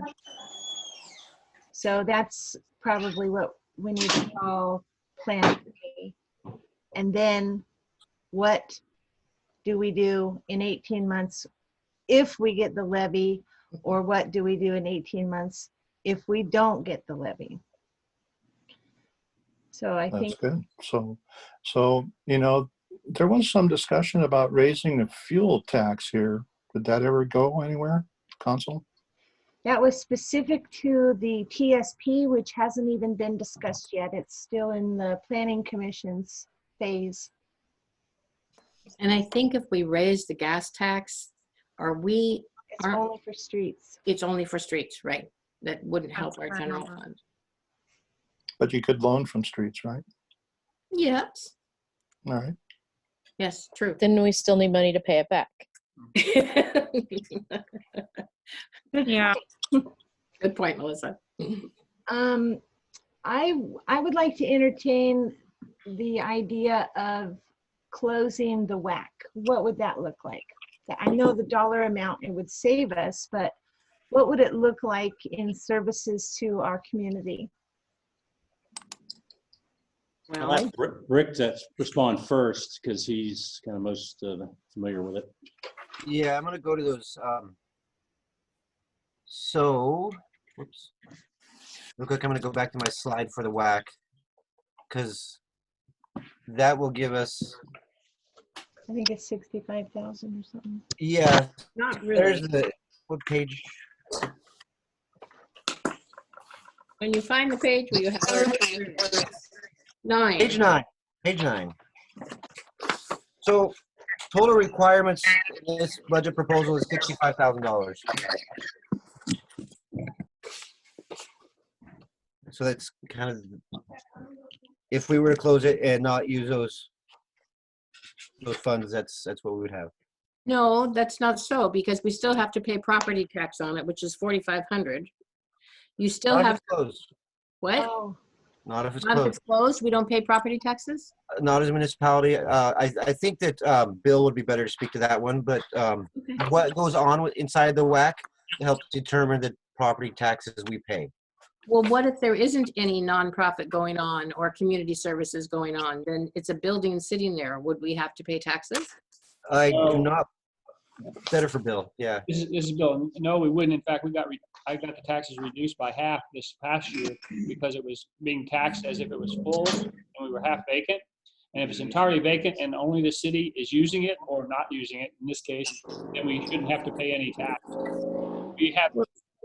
We got several of our tax parcels in OIP reduced to 0 this year as well. Okay. Using- Okay. Mhm. So then the only funds that we would still have would be a minimum amount of maintenance and lighting. And insurance? Oh, and insurance. So I was actually thinking along the lines of just selling it. I mean, why would we even keep it if we were going to close it? I agree. I agree too. I agree as well. So we would not only bring some revenue into our general fund, because that's a general fund property, we would also be reducing $65,000 a year in expenses. This is Bill again. I did just want to mention that some of those expenses are because of this year, the way we did the allocations of for public works and for seasonal workers, because they spend time there. Some of those expenses in that number are personnel expenses. And Yeah. so if you did close the WAC, you wouldn't really gain the personnel experiences unless those, the time those personnel spend, those personnel were also reduced in terms of the number of hours that they were spending, because they would not have to spend time on the WAC. Does that make sense? Yes. Just wanted to clarify that. So Bill, how does that affect the administrative overhead line in that then? Would you just have to pull that amount of money from other places, or do you just eliminate it? Well, the administrative overhead, if we don't allocate it out of administrative area, it would fall back into increase our administrative expenses in the admin department. So we'd have to cover that in some other way. Okay, so that would still have to be covered someplace. Right. And so currently what's in the WAC is the warming center. Is the food bank in there, or did they move to the church? Yes. No, they're still in there. Okay, so then the senior center folks are in there, our city No. council members? No? Oh, you're talking about the bingo people? Bingo. The city council meets in there. Is there a clothing closet? No. No, and then one tenant we have in there. Right. Okay, is there anything else So- that serves out of there? We So generate, sorry, I believe you guys have also women's space in there. That's right. And then you also, does WIC still come there once every 3 months? Yes. And what about parole and probation? Don't they do something out of there once a month or periodically? I'm not. Yes, I know that they have an office in there, but how often they come in, I do not know. Okay. And DHS as well is in there. Yes. No, DHS is in there? no. No, did they move? Oh, sorry. Yeah, silly. Isn't that Bobby? Yeah. No, No? I'm Senior and Disability Services. Oh. DHS, the Department of Human Services, and they are right next to me in the Uptown building. Oh, okay. Okay. I did not know that. Yeah. Thank you. Yeah, they used to have to cover their computers with tarps every night because of the rain and the leaking, and it was bad. Wow, that's awful. So It is. And there's What also do a you- church. what do we think the possibility is for all those services, that there's enough space in Oakridge and empty rental spaces for them to take up elsewhere, like St. Benny's and the Uptown building that you're in? Is there enough spaces for all those? How much are we actually paying? How much rent do we get off that building? That's the other thing. These guys might not be paying hardly any rent at all, and then they're gonna have to go out on the market and try to find some place to rent. And WAC, that's not gonna work over good with it. we get about $11,000 a year in rent for WAC. That's it, 11,000 a year. 11,000, yeah. Doesn't cover the utilities. Yeah. But that's basically all the services that use that. That's what we get that money from, 11,000. Between 10 and 11. Yeah, but it seems obvious to me if we're not making enough money to even keep the lights on in the building, Yeah, we have to strongly consider it. Yeah, it's not, and then if we try to sell it, we're not gonna sell it within, I'm not gonna guarantee anything, but we're not gonna sell it. It'll probably take about a year, maybe a year, 2 years to sell that building. We're not, Depends on how cheap you go for. yeah, but why go cheap when there's a good market for it? We're not Get rid of gonna- the bucks. I am wondering if there's FEMA grants available for the WAC. There's another thought that I had too, is that that might be a good option to move police into that building. To move what? Police. Police. I know that we had mentioned OIP, but another option could be the WAC. I'm sorry, did you say moving the police to the WAC? I can't hear you very well. Yeah, Yeah, that could be a potential option if we were to get a FEMA grant and then have, you know, obviously revamp that building to where it looks a lot nicer than it is now, and then have other services within that building. But then you would have your police and your fire and EMS right down in that area, which is probably the area that needs it most, frankly. one of the interesting things about that WAC building is that there's not much of it that is actually refurbishable. Most of it needs to be torn down. There's always discussion that the gym portion of it is salvageable and could be reused. But we're really talking about, I mean, I'm sure there's probably FEMA grants that would allow us to do demolition as well as reconstruction. But we're talking, you know, we're talking 2 years out. We could take it offline and go about trying to sell it and pursue that discussion. Tricia, that's not really a bad idea at all, but pursue also the discussion with St. Vinny's, who has been interested in it. Now that was not for profit. I mean, I don't think they intend to give us money for it other than maybe $1. We'll turn it over to them, and then they're going to take care of all of the building stuff and housing and all that stuff. And then we would take it back from them. But I mean, I think as far as eliminating the cost, there's a cost that we can eliminate if we close it down. We just have to figure out where everybody goes. And we wouldn't really be able to help anybody that's in it now to secure spaces in other buildings. And Paul, you're right. I don't think some of them even have budgets to do that. It's a community service. But at the same time, I think it's important. One thing I've learned with my job is we have a lot of churches here, and a lot of the churches are seeing lower numbers. Yes. And so, and they do have more space, and I don't know what their willingness is, but there are those options too. And I think each entity that's in there has their own responsibility to making sure they have somewhere to go and kind of has a backup plan. Parole and probation, I think it's great they come up here a little bit, but it's not very much. You know, WIC coming up once every 3 months is helpful for some people, but there are other places they could look at going and maybe partnering with some of our clinics. And it might just be that they need to start partnering more with other entities within Oakridge to make that happen for them. But it's not our place to tell them how to run their business and to make sure that they have what they need. I think that's their job to do that. Well said, Bobby.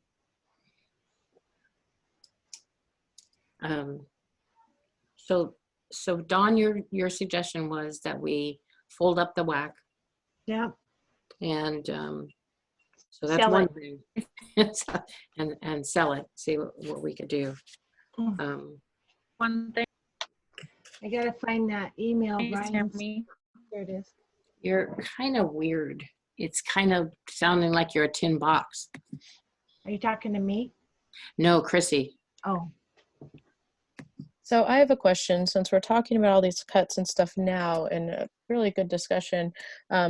Could we possibly ask department heads to look at some things? I mean, they know their departments in and out, and could maybe make some suggestions on where they could cut. I know that in general, their budgets are their budgets, but you know, they might be able to get creative and have some ideas for us. I would ask that we not do that. They've been through the process. I took them through that process earlier in the year, and I knew what the stressors were, the financial stressors. So they looked everywhere they could to try to maintain the status quo, which is kind of why I brought the options to you, because that really isn't status quo anymore. That is significant policy changes in the way city's going to provide services. So what we can do is, if we decide on some of these options to investigate that the committee is interested in, my staff can go look and see exactly, you know, refine the estimates of the very rough estimates that I gave you, and go down the roads and also look into any new ideas. But I would ask us not to go back and into the departments again and look for cuts, because they have done that due diligence. Right. So I would say that whole entire screen or slide on Brian's proposal says close the library, the WAC, and the parks. And the total impact would be 174,000 decrease in expenditures. Bill, since you mentioned things like personnel in the WAC, obviously we would still have that personnel expense because those people would just be working somewhere else. Does this figure on this page of 174,000 include that we would not be decreasing all the personnel services? The 175,000 includes the personnel costs of running and maintaining all of those items. So again, if we eliminated them to fully realize all of that savings that we mentioned there, we'd also have to reduce the personnel that were providing those services. In other words, if they go to just someplace else and spend the same amount of time, it would not result in reducing the expense. Is that right? clear? So maybe, well, I'm not sure I understand, because right now I'm looking at the parks on page 8 and the total requirements is 253,000. So is this suggesting we would only close some of the parks, or? Hang on, I'm going to have to get my schedule. Oh, wait a minute. 160,000 is the ODOT IMBA grant. Right. Which, so you can take that right off the top because that's not an annual expense. Right. Yeah, the grants are in there. Although I would like to mention something that's been on my mind about that is if we're going to be investing $160,000 into an area that doesn't currently have, we're just increasing an expense and maintenance to maintain that new park area. Yeah. And I Well, would the ask, problem, what would it look the like? problem with the, Go yeah. ahead. Go ahead, Kevin. Okay, so the problem with the IMBA grant is if we don't spend that money, we have to pay back the 400 and some odd $1,000 that was part of the initial grant offering. Yes. I understand, but I'm all in my head, I'm thinking, okay, we're already maintaining Green Waters Park. And so wouldn't it make more sense to invest that money in Green Waters Park and not add to additional maintenance somewhere else? So in the Parks and Community Services meetings that we had about that IMBA grant, some of the things, those are things we discussed, and we in detail talked about having to stay within the scope of what that grant was for, because there was a plan that went with that grant. Right. And making sure that we don't fall very far outside of that proposal. And then we also looked really closely at what the community wanted and what people were asking for and what the priorities were. And, you know, that's how that was determined. And I understand where you're coming from, but I think what we get from that will be nice. And I don't see a lot of maintenance going into it, maybe a little bit for bathrooms, but nothing like what you see at the WAC, because I was at the WAC for a while when I worked, so when my office was down there, and my goodness, it was just wildly insane and unsafe in there. But again, back to the IMBA grant, it really has to comply with how we applied for that grant, what we said we were going to use it for, and what it's authorized for. And that is what the committee looked at when they made the determination. Yeah, I was aware of all that, and part of that original grant had to do with Green Waters Park, a pavilion being added there that doesn't exist because they tore it down. That's right. Mm-hmm. Yeah, and we did talk about that in the committee. Also trails and trailheads. So if you closed, you know, this suggestion to close parks, what does that look like? I mean, you just don't mow the lawns at Greenwater? You don't water anything? You don't open the bathrooms? What would that look like? Can you help me vision that? We would still have to keep the lawns mowed. The maintenance would go down, but it wouldn't disappear altogether. And then it also would. Oh. And then it also wouldn't be able to be like rented out by anybody to use because we're not maintaining it, so we wouldn't receive any income that way either. Right. Okay. All We right. don't really receive much anyways for revenue for that. No, we don't, but we could receive more. I mean, you know. So I think that over the years, we've seen what happens when we start deferring maintenance. We end up with a big balloon payment somewhere down the line because something catastrophically fails. So, you know, what has anybody ever put on the table use fees for the parks? As far as charging the city as Everybody. a whole, or just anyone who walks into the park, or what? And anybody who uses the facilities. Is it possible to put an extra, I mean, can we, I don't know, can we have a park tax? I mean, I don't know. How would we? Well, we can charge them for at the park. No, I mean, you can't just, unless you get someone to make sure that people will pay, you know, you can do that. There goes our police officers have to go make sure people pay to use the park. I mean, you can't fence them off and keep people out of it. I was wondering about volunteering. Would we be able to get volunteers to maintain the parks? We already We have. might be one. broaching an OSHA issue there. Well, yeah, we can always do that. That and an insurance issue. Would, I guess that would save money, but what we're saving then is the personnel, but that's just moved someplace else anyway, right? Yeah. Yeah, you still have to pay salaries, right? Yeah. Unless whether we're whether you're pulling it out of one fund or the other, they're still on the salary book, right? So if you close the library, the WAC, and the parks, does that mean you also eliminate a personnel? Well, you would eliminate a part-timer at the library. I would think that we would not eliminate full-time, but seasonal workers could be eliminated, would be my guess. That proposal includes reduction of seasonal workers, our librarian. So those folks, that's where the $46,000 come from. Oh, I see. And reduce personnel expenditures. Yes. I'm sorry, that says that right there. Thank you. And understand these are just rough estimates, so you know Right. the actual savings would be different. Is that something, as far as closing the library, is that something that as a committee representing the community, how do you think that would work? You know, wait, so why don't we raise the cost of the library card?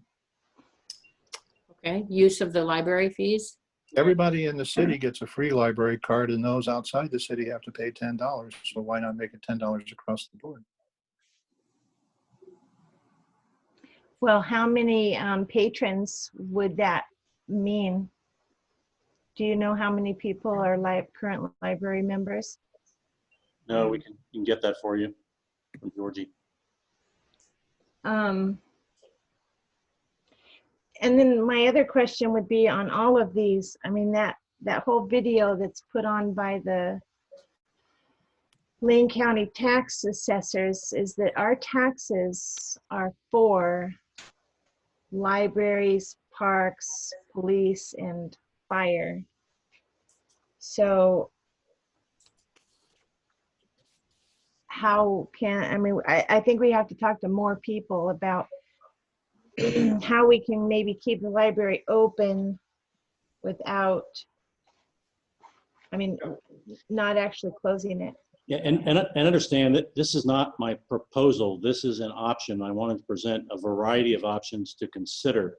This particular one would be my very, very last one, given the return that we would get on it, and just the fact that it is kind of those key fundamental things that cities are to provide their citizens, particularly when it comes to the parks.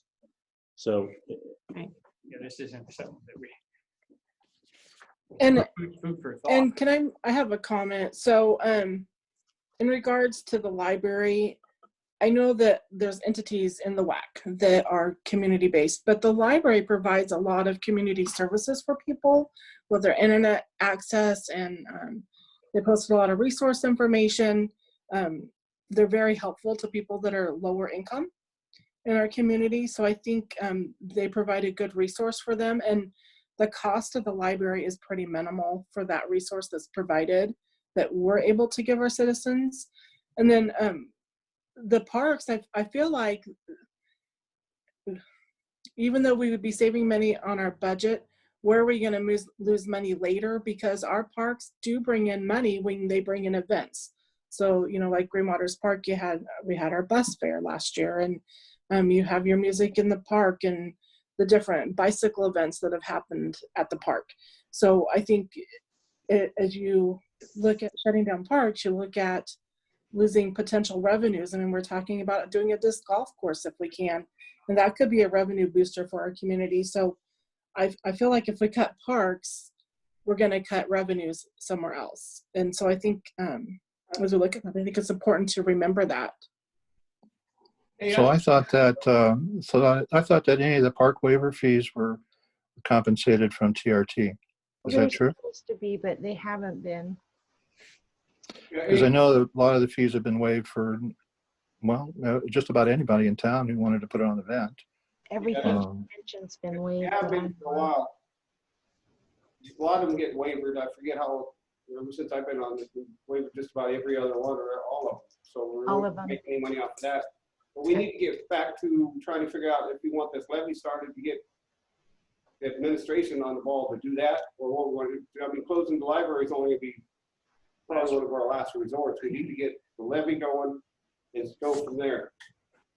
The levy's 18 months away and it's voted on by the people. Yeah, but right now, the way it looks, this $174,000 isn't going to help us at all.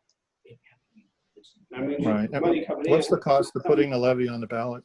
Yeah, that's what we need to get it done. We need to talk about it, have the administration put it up, look what it looks like, then look what the second part of this would be if it doesn't pass.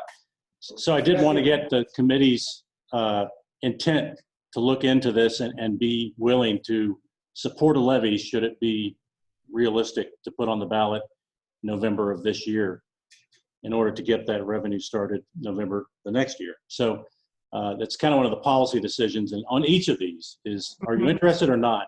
And then task us and we'll go forward and bring you the details on it, and then you can make a final decision. I'm for it.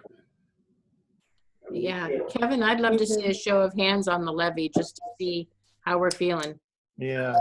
So do I have a motion to vote on the levy and send it forward to admin? Yeah, I move that we direct the city administrator to research additional information on the levy with the intent of putting it on the ballot in November. I second. I'll second. Can I amend that too? And then can we get later about what will happen if it doesn't? Might as well get it all started at the same time. Have that included in that. Well, I would not accept that friendly amendment because I think those are two separate things. Yeah, I agree. Right. Call for a vote, please.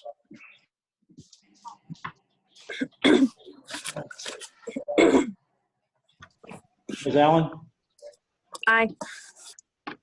Ms. Hooker?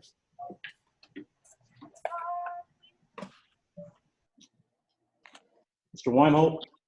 Aye. Mr. Johnson? Aye. Ms. Davidson? Aye. Chairman Goldman? Aye. Councilor Forkham? Aye. Councilor Hollett? Aye. Councilor McClellan? Aye. Councilor Whitney? Aye. Councilor Maxfield? Aye.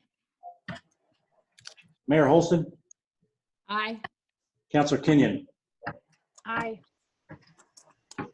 Unanimous. Thank you. So I had some others here. Do you want to take a look at them or Yes. tell me whether they're thumbs up or thumbs down? I'll start at the beginning. Yeah, Brian, go ahead and start at the beginning. All right, the first we've had a lot of discussion on, so I think it's something that is probably doesn't require much explanation, but kind of gives you a basic breakdown and gives it, and more importantly, the community impacts. So that the answer is, and does this either become something we should look at now, or does it become Plan B? Should the ballot measure fail? This is definitely not Plan A in my opinion, Brian. Sorry? Definitely not Oh, okay, got it. Yeah, I agree. I agree too. Not me. I either. agree. And so we would revisit this as a Plan B then? Is that what I understand? Is there anyone opposed Yeah. to that? It's How about a Plan D? an option. Got it. Okay. We've talked about this one. The other one was admin, reducing the scope of admin, basically taking 2 positions to a 0.5 FTE, a part-time position. That would be me and another customer service representatives to be named, go down to 20 hours a week. Fiscal impact would be 93,000 or so in personnel services expenditures. There'd be nothing in M&S to speak of. And there are your community impacts, which would be longer wait time at the counter, longer wait time for permits, longer wait time for planning commission type stuff. And basically less customer service and a reduction in city council support. So I would probably ask the council to go to 1 meeting a month, and just an overall reduction of the quality of services provided given this less time available. May I ask A, a B, or question? yes, ma'am. Yes. Why would you pick reducing 2 positions to half-time rather than just eliminating one and keeping the other one what it is? I think it would be more of a savings to, Might be more of a savings, but there's a capability here that we have within the department. Right. If you reduce that one, make it all just a one vertical cut of one person, then you've lost that entire capability that's going to have to be consumed by another person and have to learn that job. And it would just, to me, a better fit to go to that 0.5 and retain a capability. I agree with you, Brian. So Brian, Brian. can I ask, when you say personnel services expenditures reduction of 93,000, so that is the total impact, including, you know, the, Fully loaded, fully burden reduction. yes, that's what I'm asking, fully loaded. Yeah. So that's the fully loaded burden. Okay. For me, I don't have much of a burden because I don't have health insurance. So that's why it's not a bigger number. Right. Right. And I just, you know, I get this, and I hate to even begin to consider it, because I have seen the difference in having a full-time city administrator who is really working well at what is going on and staying on top of things, as opposed to having a city administrator that didn't work well and stay on top of things. And if I had to go back to that, like half-time, that's the way I'm comparing it. You know, it could be done. It could be done, but it wouldn't be beneficial in the long run to the economic growth of the community, I don't think. It wouldn't be pretty. No, I think that any diminishment of services in the community is going to create a downward spiral, which is going to be extremely difficult to claw our way back up. I agree. A recent example would be the 911 that we let go several years ago, and we can't afford to bring that back. So we really need to be, you know, super conscious about, it's not about eliminating, it's about generating. So what are the things that can be done to generate more revenue? And that's an out of the box request. Anything that anybody has to see that can like bring additional revenue into the city is going to go a whole lot better than trying to surgically remove expenses out of a budget. Yeah, and I liked your idea of charging people for library cards. I think that's a good idea. And I don't know the technical terms to this, but I remember talking with Chrissy last year at some point about with fire season coming up, of being able to have one of our ambulances be on standby. I'm not quite sure how it would look, but for having one of our ambulances at a fire camp, I believe. And I know I'm just shredding that because I don't know exactly the right lingo, but doing something like that, would that generate some money for the fire department? And somebody can correct me, please, because I know I'm not correct in Yeah. how I'm saying that. I talked to you about some of those ideas last summer, and I definitely think they need to be discussed more, but they're so in-depth that probably not right now during a budget committee would be the best time, because it would be so tangent. But I feel like it could be a good time to put something out there for somebody to start researching it now, and to Yeah, definitely get it on the table opposed to it just being a discussion. I would agree. Yeah. Chrissy, can I ask, that thing that Bobby was talking about, I've heard you talk about that before. Is that something that can be put into place and implemented like in a year or in 6 months? If we were able to do that, would it happen? Yes, both of those are things that one of them is the ambulance standby the department has done in the past, but I don't know if that's feedback from me or feedback from somebody else, but it's really bothering me when I speak. There's ways that you can do ambulance standby and also conflagration, and that's been brought up many times, but it can bring in quite a bit of money. It's just something that a city administrator really has to sit down with fire department people and talk about, but there's lots of ways that it can generate money. And we are on the conflagration list. Yeah, we are being put on the Wayne County conflagration list for this year. So it is a source of potential revenue. No guarantee that we would respond, no guarantee that there'll be a fire. Hopefully there won't be, because fires are bad, but it is a potential source of revenue. How much are we talking about? It depends. There's a lot of factors there. It depends upon how busy the season is. It depends upon if your department gets called, and it depends upon what you send. If you're sending staff, if you're sending vehicles, and then what type of staff you're sending. But some departments have made over $200,000 on it. Other departments, maybe they only make 10 or 20,000. The nice thing about it is that it's also the individual that goes on the conflagration makes money as well. So it's a win-win. I just did some quick math just for, as an example, a type 1 engine going on a conflagration, that's a fire engine with 4 staff members, would get reimbursed at a rate of $100 an hour, 24 hours a day from the time it left our area till it got back.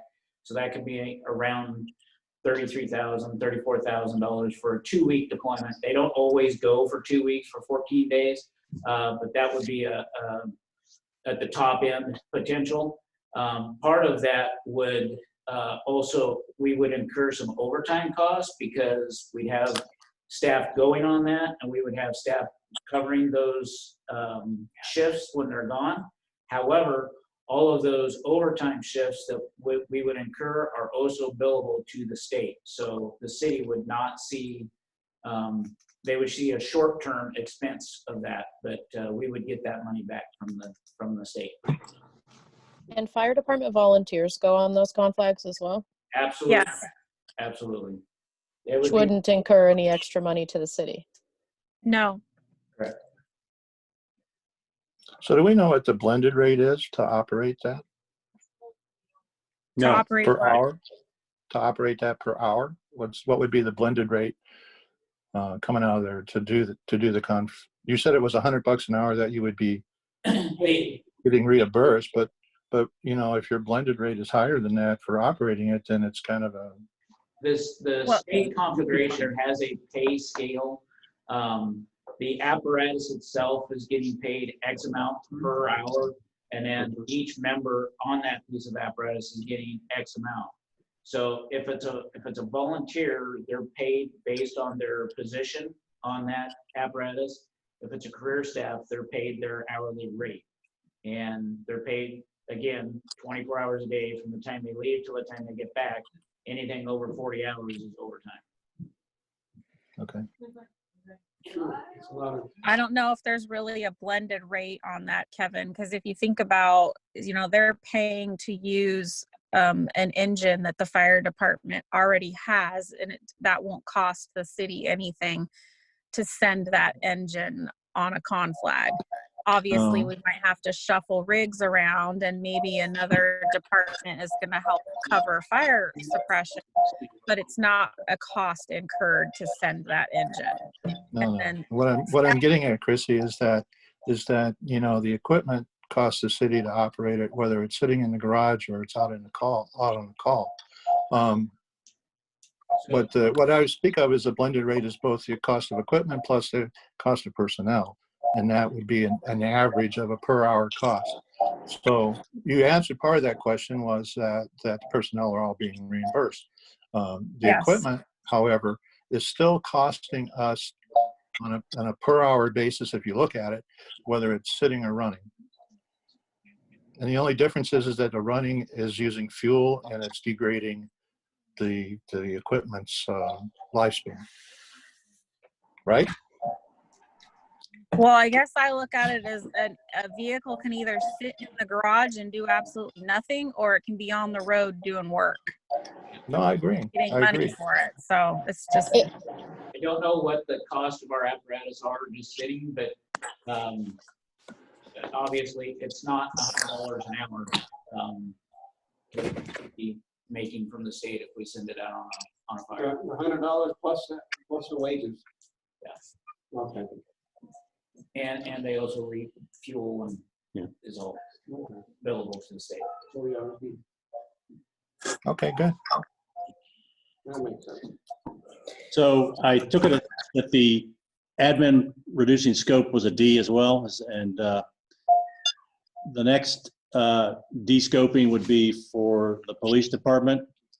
And you can see the numbers there, and this really is just to furlough one patrol officer, which results as a as the police chief referred to at the last meeting, it would result in a prioritization of calls. In other words, the lower value, lower priority calls would not get service as quickly. And it would also, in my mind, reduction of patrol hours and a reduction of service to our citizens. So I don't know if that's Brian, we put that down to about a G. I was actually wondering if we could go back because I don't know if I'm the only one, but I would be in favor of the previous one we were talking about.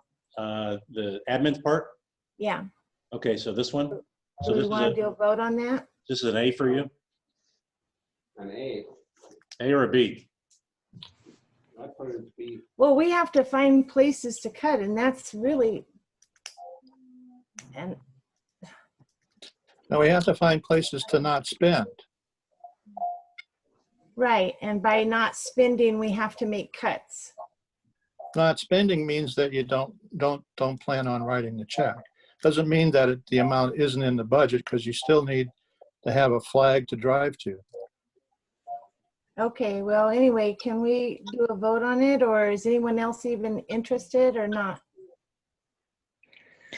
well, I would say I'm torn. That for me, the fact that it's proposed makes me consider that if things can get by, if that's being proposed, then I think it's something we seriously need to look at. I feel like I wish there was being more proposals in each department.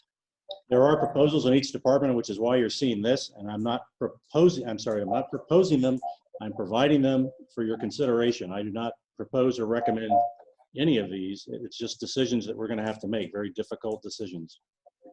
Okay. I don't really see it like that. I think that these are your recommendations.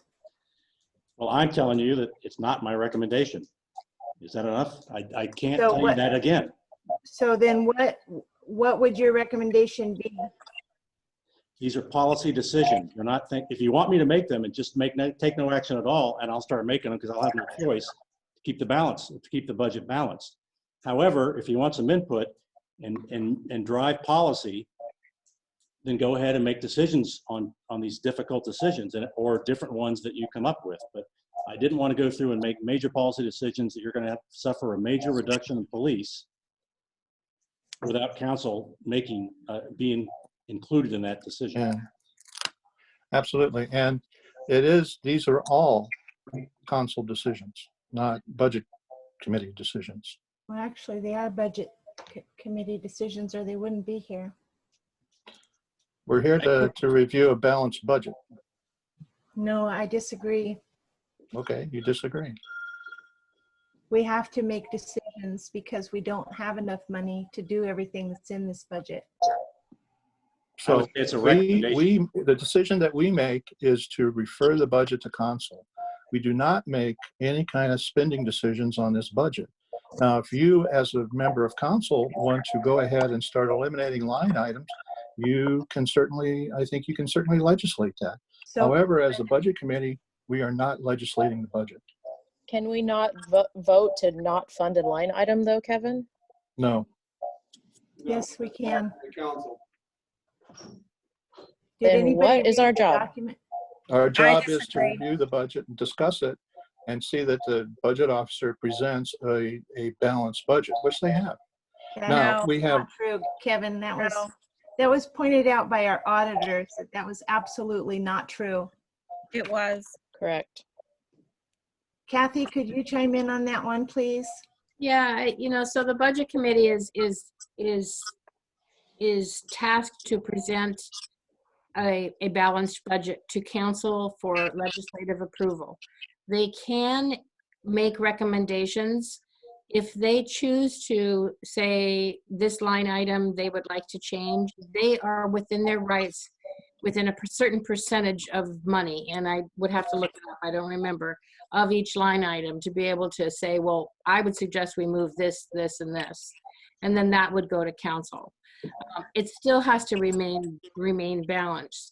Of course. Along with that, they can choose to take the budget as presented, forward it to council for approval, along with a second recommendation that says, the budget committee, after reviewing the budget, recommends these changes to council.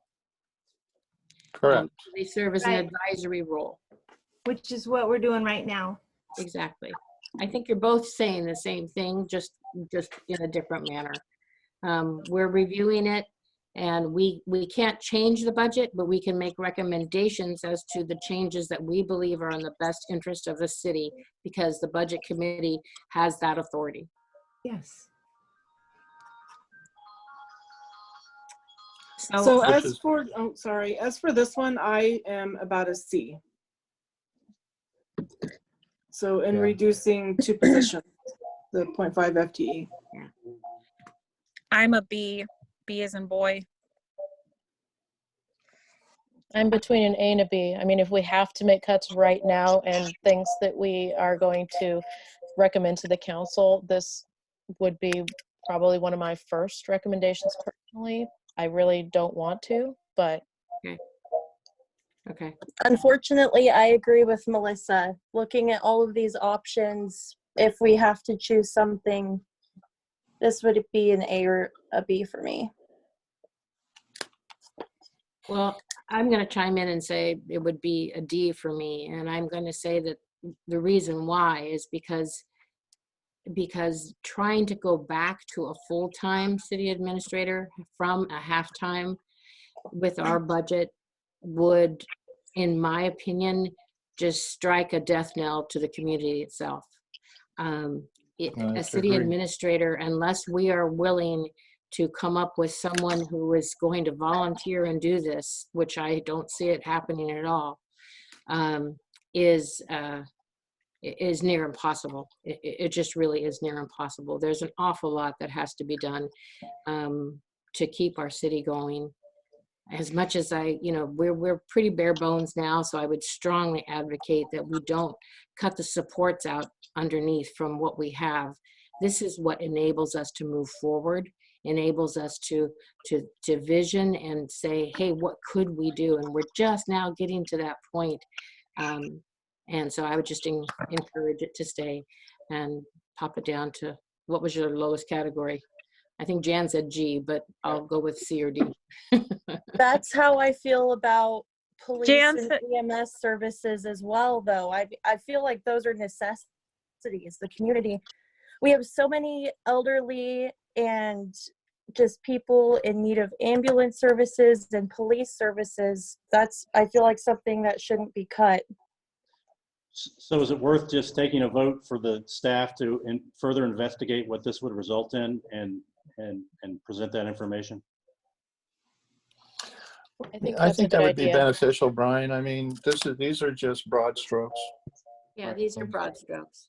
And April, it seems like we're trying to surgically remove expenses from the budget, which Yeah. I don't think that we have the financial background to actually do that. I mean, Yeah. other than point to it and say, well, what can you do to this? I mean, you know, there's a lot of dependencies and a lot of unknowns. We don't know how much revenue we are going to get from property taxes. We are estimating it, and we won't know until November.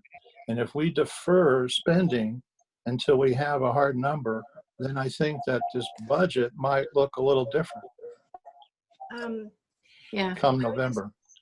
I'd like to say that, correct me if I'm wrong, Bill, but didn't you say that the way that we stand right now, starting from July 1st to when we get our taxes in November, we need about 500 and, I'm going to say 50, I don't remember the exact number, $1,000, but we are likely to only have about $144,000. So somehow we have to figure out how to make up that difference. Right. No, let me clarify that. I wanted to clarify that anyway. So between July and November, when we get taxes, the general fund and the EMS fund combined will operate at a deficit of about $700,000. We have the money in the other funds to cover that fund. We will have to loan money from water and wastewater and OIP to cover that deficit until the tax monies come in. Right.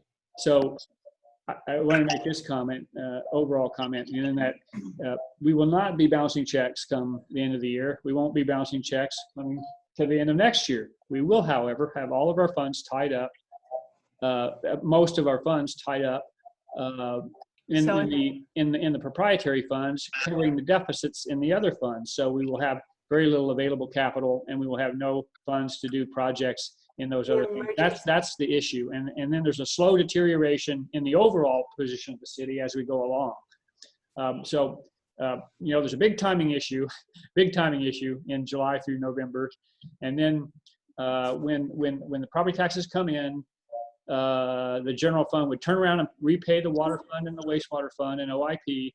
But then, since it's now repaid those funds and 70-some% of its property tax revenues are gone, the general fund and the EMS fund, about 3 months later, will start running a deficit again, and we'll have to start borrowing money all over again from the proprietary funds. So that's how it goes.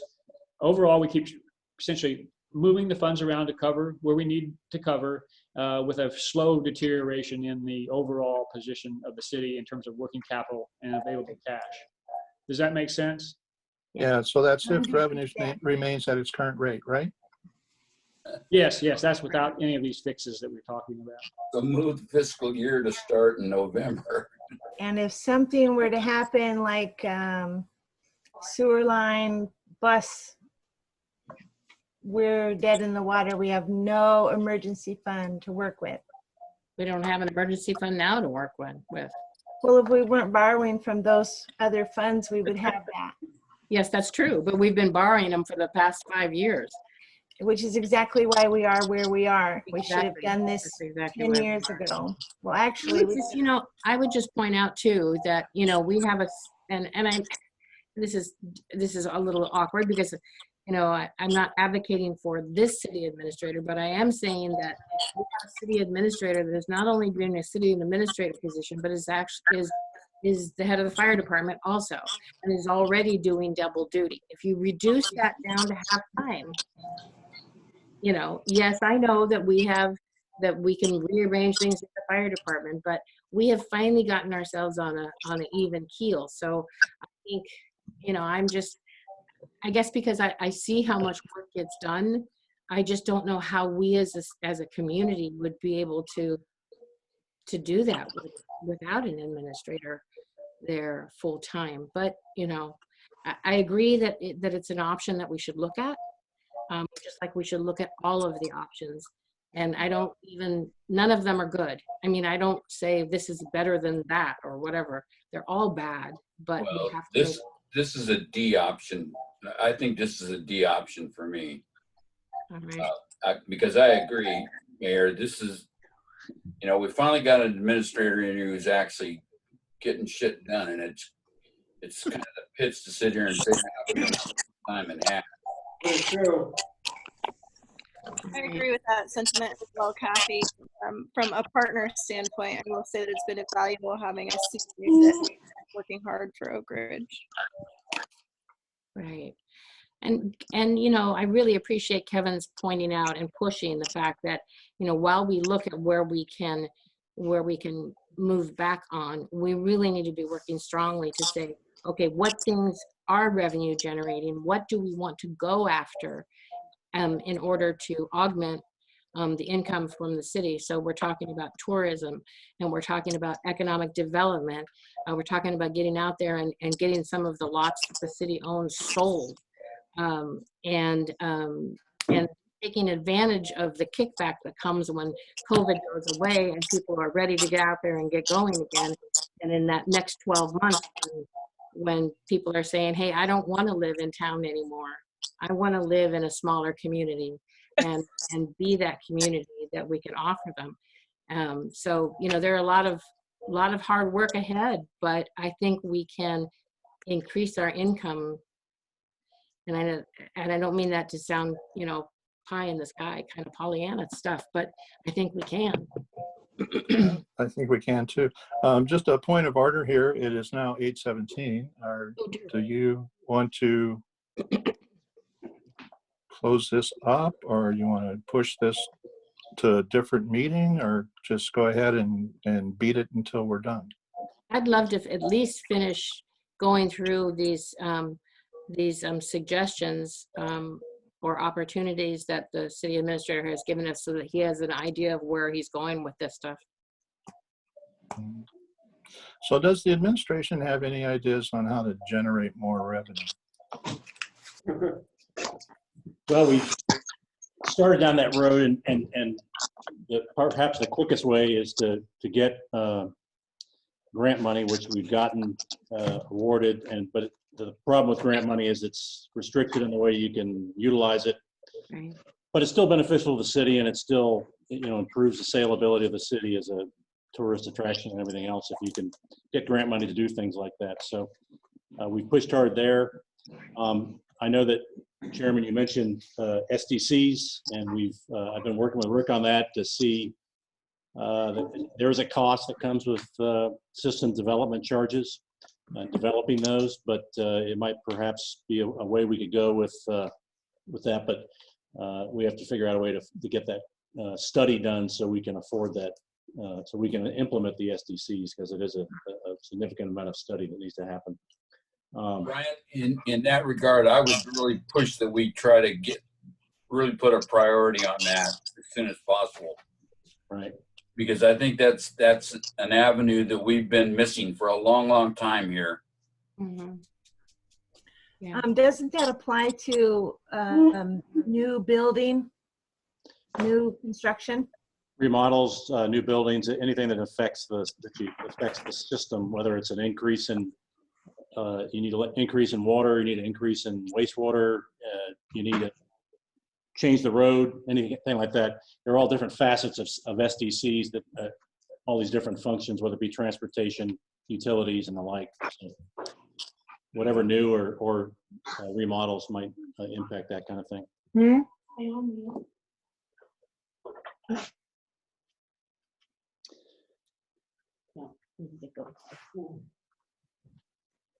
And we've been working with Lane County pretty significantly, and do have some work ongoing about economic development, particularly small entrepreneurship, as well as working with the rain people as far as that goes. So trying to make this a more attractive place for small business to come to and open.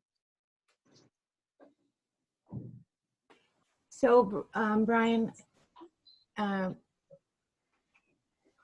overall, we need about $565,000, whether it's in revenue or reduction in expenses Right. Yes. for the next year. And I can't scroll up and down on your document here, but I don't know what the total recommendation. Well, Do they even add up to 500 and some odd? well, there's 2.5 for fire, one at,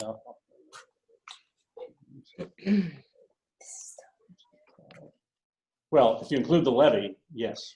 But see, I think someone's already made it clear that we wouldn't start seeing revenue from that levy for 18 months. So We this would be budget limping is by. 12 months. So we basically have to find money now. And it's not gonna happen. Next We can't 12 print months. right now, we can't be like Trump and print it. Put it up there. We can't print money. That's what I just said. 18 months to 2 years before, you know.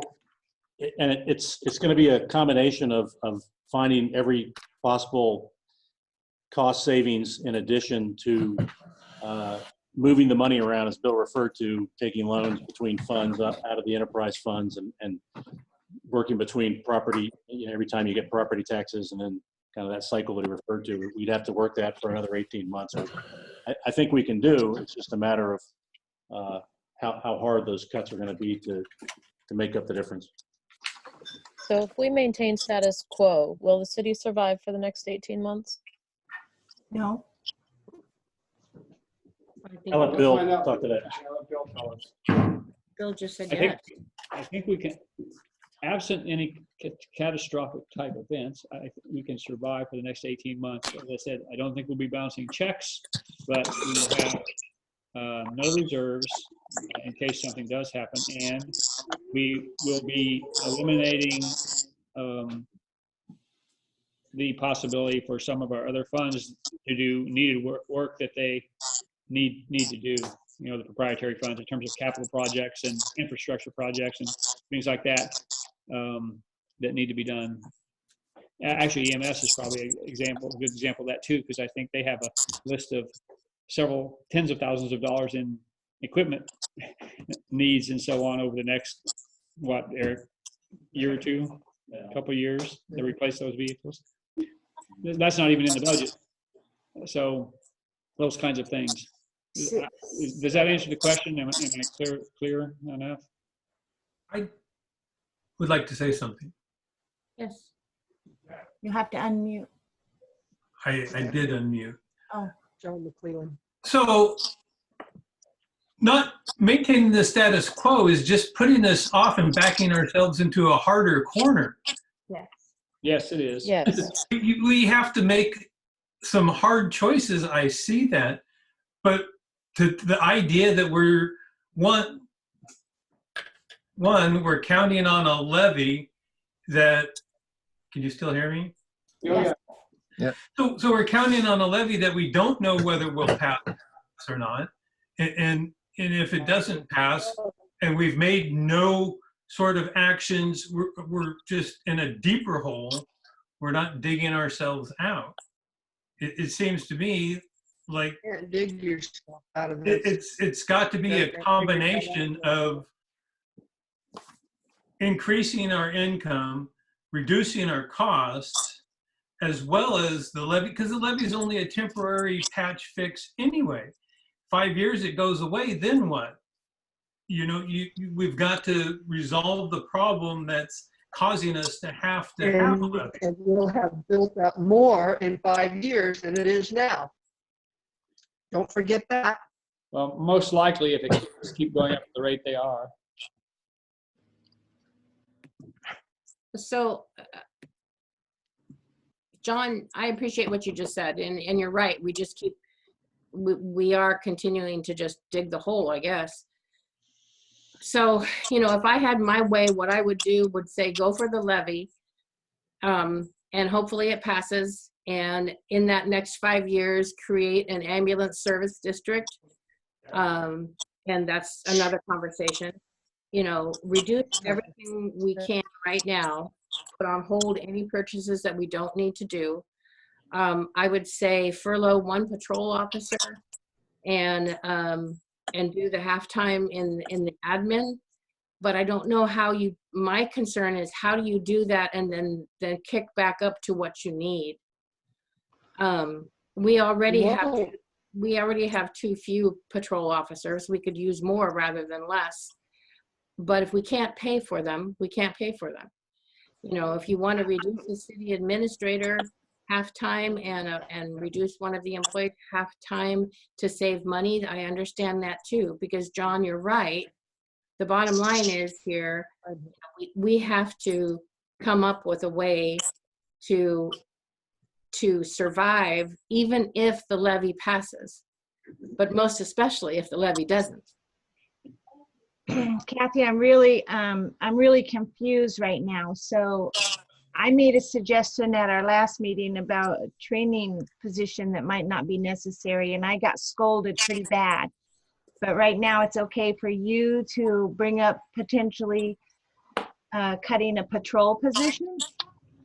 Well, I'm sorry that you don't understand what I was saying, and I'm not going to re-explain myself. I understand what you're saying. I'm not sure I understand why it's okay for you to say it and not us. I don't think that I don't think we need personal that. attacks here. That's not going to get us anywhere.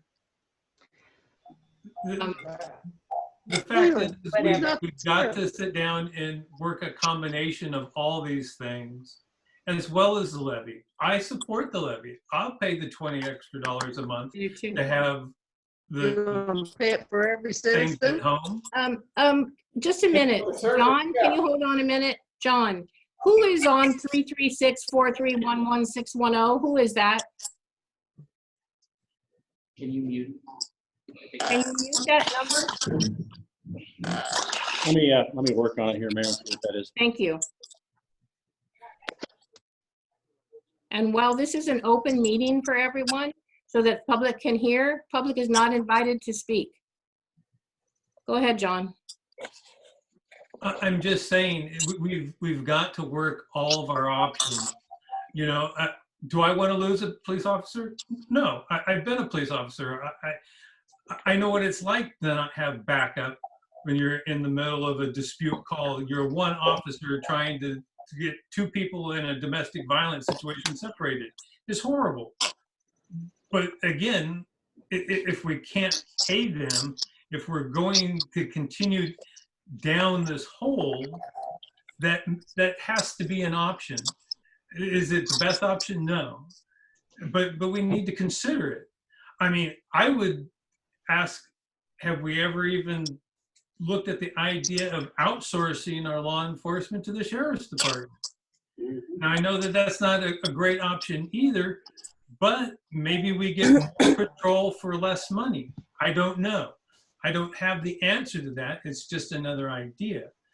But attacking each other doesn't help.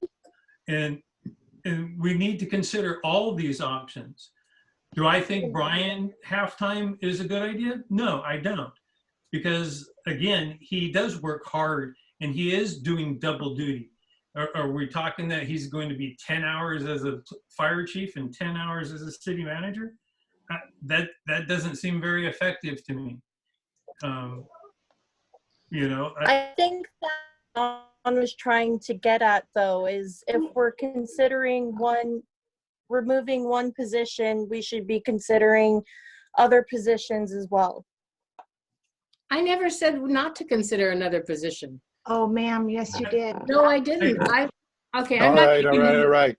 Let's stay on topic. I'd like to propose, since we're proposing maybe all of the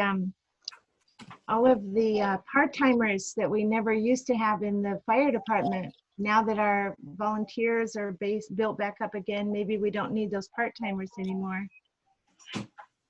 That's what, 175,000 right there?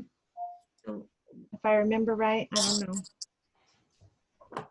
A professional opinion would be that you're putting the city at risk supporting that ambulance service area with just one full-timer and maybe a volunteer that might sign up. No, I'm not proposing. Oh, you mean per shift? Yes, ma'am. How did we do it for the 20 or 30 years prior to 2 years ago? It was a standby option that the fire department used, which kind of fell out of favor with the union, and it was also in its own way a little risky in supporting the ambulance service area. Can we ask Scott or Eric, are they present, what their opinion is? I know Eric is, so I'm sorry, what is your question? standby. Well, Eric actually wasn't here prior to that, though. Is Scott with us? Well, I don't, never mind. I don't think that makes So, a difference. Mr. Chairman, I guess Well, to make this, maybe he's familiar. He can answer if he knows anything about it. I'm sure he does. so Mr. Chairman, it is getting late, so I'd make this proposal. I guess out of all these, is there anything that's off the table? And if there isn't, then the staff will look at perhaps the best way to implement these as Plan A and Plan B. How's that? All right. Can we look into what it would actually, a scope of what each one of those would look like? And then do that for us, and then come bring it back to us and we'll just look at it. You see what I'm saying? When you say scope, you mean In other words, a little more of the details of what this would look like with maybe. hours and that kind of thing? Yeah. Yeah, that's what I would do is if nothing's off the table on these options, you want to consider them all, then I'll bring this back to the staff and we'll do the deep dive on each of them and provide you even more detail than what you see here and hopefully a slightly more accurate estimate. Does that make sense? That makes sense. Well, Another thing I'd I like have to something. throw on the table is that, do we have any way of engaging the employees into contributions to their overhead costs? You mean to? I know what he means. Unions, that's what I'm Yeah, it'd be a contract issue, but I would bring it up with the union. Right. I'm not sure how forthcoming. Can I say something? Can I- Sure. Okay. I just want to go back to some of the things that Councilor McClelland said about really looking at where we're at, and that, you know, I really do agree that we need to, in my opinion, I think the levy is something we need to pursue. That's my own personal opinion. But I also think, especially in the eye of the public, we need to do our due diligence to make cuts where we can right now. After we make some cuts, we need to go for that levy. And right now, I don't see cuts made in in the budgets. And I really want to go back to what Melissa said, and I know you disagree with it, Brian, but I think it really needs to be considered, having department heads take a hard look at their budgets again and make some proposals to the budget committee on areas where they can cut. I think we've had a really emotional conversation tonight, and I think everybody really gets it that we need to take a hard look where we're at. And I know there's areas that can be cut in everybody's budget, and I'm not seeing it in this budget. Well, this is Bill. Agree with that. First of all, the majority of the expenses, of course, is personnel forces. So they're not cutting anything unless you cut people. That's point blank, right? We know that. So the other area is materials and supplies. We cut $300,000 off materials and supplies from last year already. And I think the budget, the department heads have done a great job of trying to go through there and minimize those expenses. Okay, we'll go back and take another look, but I just want you to be aware that don't be too hopeful that we're going to come up with a lot of more dollars to cut out, okay? And I would reiterate what Bill just said too, Chrissy, and Dawn, I know you agree with that, but with Chrissy, but when this budget process started, it started way before us with Brian, Bill looking at each one of the departments, asking the department heads to cut as much as they could, explain what their budget was. And so that was there. And I understand that it might feel like you don't have control over that or be able to see it, but I know that they did that and they went through it with a fine-tooth comb, put the budget together and then presented it to us. So while I get that you'd like reassurance that that was done, but I do No, know it's not. that It's not about reassurance. It's that I've lived here for 13 years. I know what the police department has had for staffing, and I know what the fire department has had for staffing and the EMS side, and also City Hall.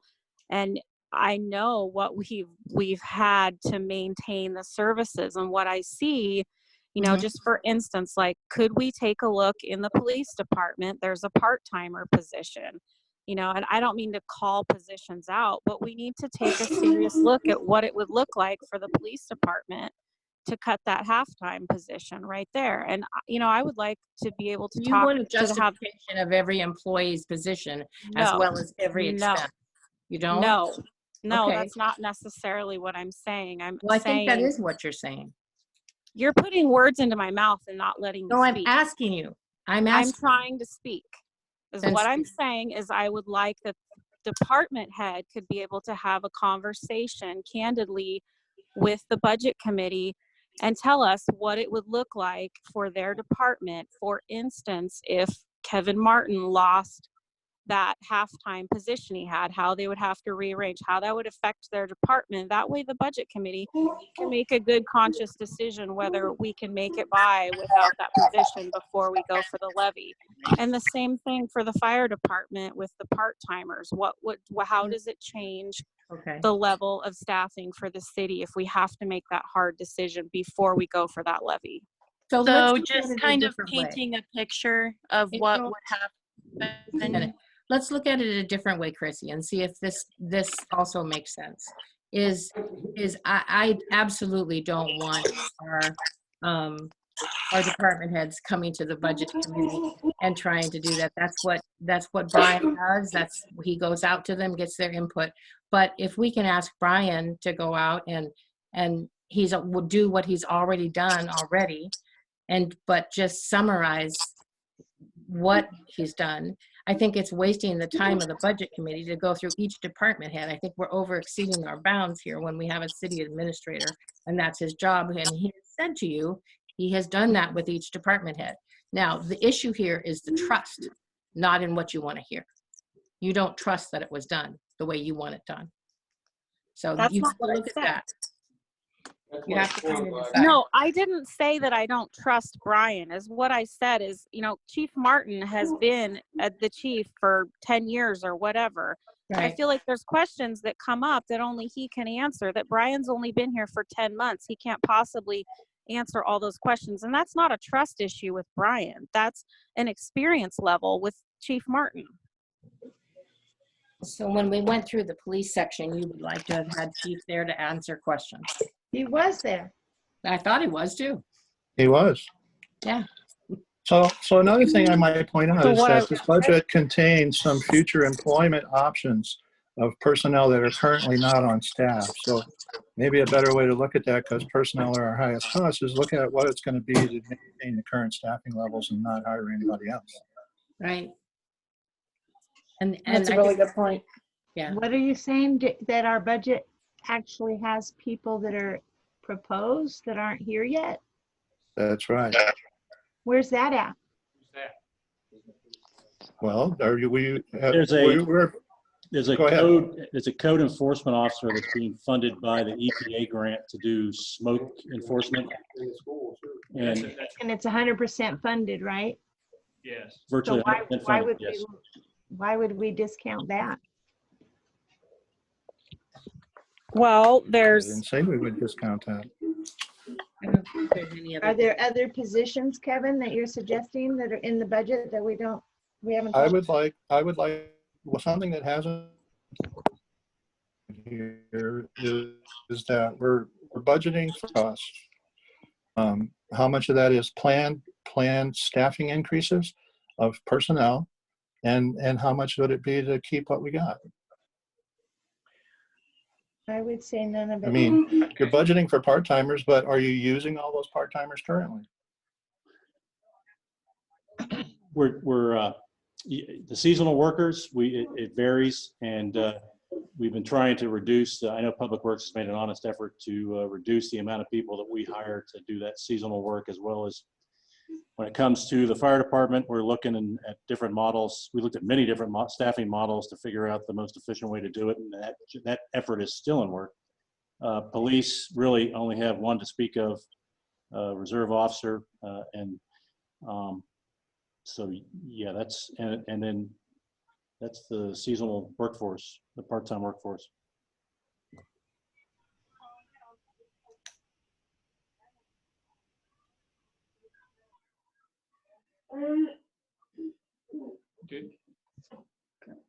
maybe I didn't understand the question. Can I ask a question?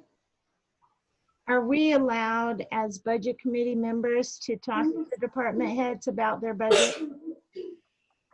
Like outside of here? No. No, Then can we bring them back so we can talk to them here? no, No. And why is that? because it's not, they are under Brian's. They're Brian's administrator. Anything that they need to talk to us, they can talk through Brian. So why are they here tonight then? They were here to give a report. They did. Failing any questions, they're done.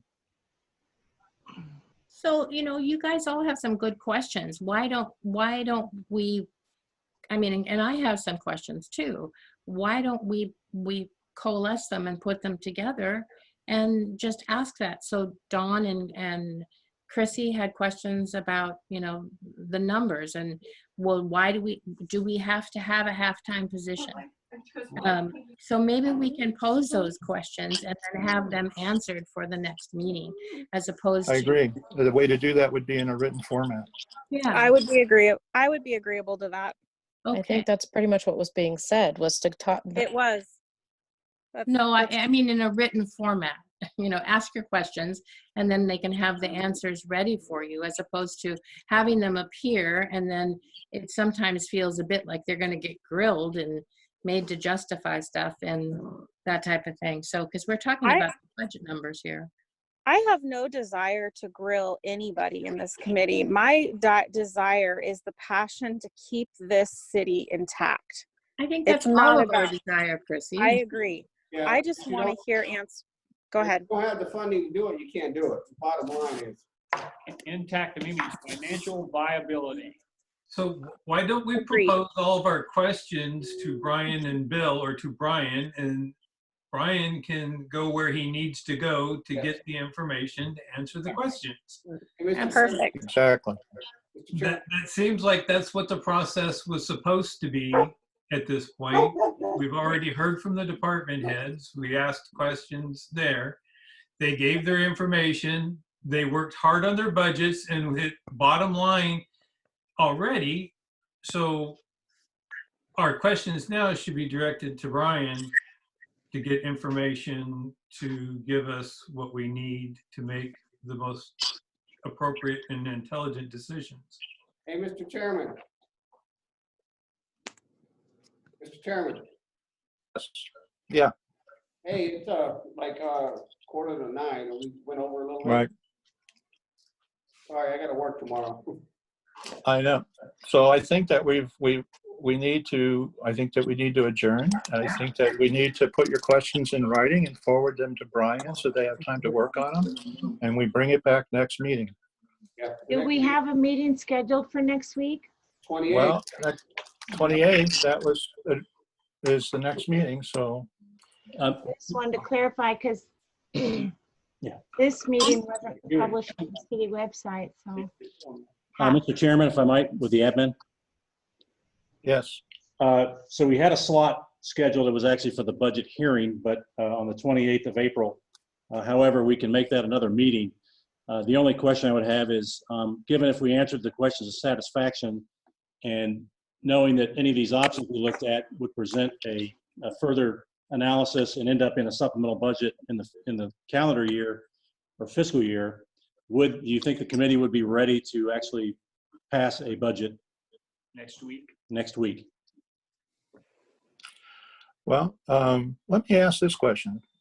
So if you come back and you answer the questions and you find additional cuts, why can't those additional cuts be taken up in a supplemental budget later, and so that we can meet our deadline for this budget? I agree with that, yes. That could be. Well, I actually don't agree with that, considering we had the same exact thing happen last summer. Yeah. We said we were going to work on it, and we never did. Well, we finally did We this year. did work on it. No, I agree with you, Dawn. We have time to pass this budget. We're not pushing the limit that much. And I fully expect us to go further. That's just the nature of the beast here. So we're going to do that. If Okay. we have to have 2 more meetings, we'll have 2 more meetings. I think, Great. you know, I would rather do as much as we can now, recognizing that because of the way we're going to have to structure our A, B, and C choices, we're going to have to do a supplemental budget later anyway. We recognize that. Because if the levy doesn't pass, something else is going to go in. If it passes, That's you're going right, to have to you do know. it anyway. Right. But let's try to get as much done now. So I'm willing to I won't go past 3 more meetings, but I think we can do that in 3 more. I just want to make it, this is Bill. I would agree. This is Bill. I just want to make one comment in that I cannot put a levy in the budget until it's passed. Right. And then, of course, even if it's passed, it won't affect next year. It'll affect the year after. So we will not see the impact of the levy. If it's approved here and it's approved by the council, we won't see the impact of the levy in this year's budget. We won't see it until next year, nor could I reflect it until it's passed by the public. So just Okay. FYI. Okay. Good So enough. I have one thing that I'd really like to see, because we talked about generating revenue generating sources, and I'd really like to see what ideas everybody's working on. I'd like to see a list of that and where we are with each of them, because I think it would be nice if this committee could have something to propose to council for those revenue generating sources of this is where they're at. We would like to see a subgroup here or subcommittee there, something that we can pass forward to keep the momentum going with that, so it doesn't get lost in everything else that's going on, because we do have a lot going on. I think that's really a big piece of what we were talking about too, and I don't want to lose that in all of our other discussions. Right. Could I perhaps offer that we do that with city council as an agenda item and take that out of the budget committee discussion? Okay. I agree. Yeah, me too. I agree. So Thank you, Bob. I'll queue that up for May or June. Perfect. Thank you. In essence of time, can we go ahead and add 2 more dates to the budget committee calendar? Okay. So the Tuesday following April 28th is May 5th. May 5th. Cinco Cinco de Mayo. Yeah. Is that okay with everyone? Yes. Yeah. Bring your margarita. Can we have a margarita? No. Living in our own house, I think we could drink whatever we want. Put it in a 0 bottle.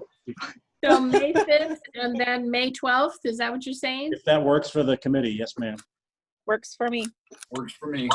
Good. Works for me. Yeah, sounds good. So next Tuesday, 5 and 12. same time. Yes. That's all All I right, have, Mr. so Chairman. shall we adjourn till next Tuesday? Yes. Same time, Okay. same place, same channel. Okay. Kevin, I propose that we have pounded enough rocks in the sand. It's time to adjourn this meeting. All right, meeting adjourned. Have a good Thank night. you. Oh.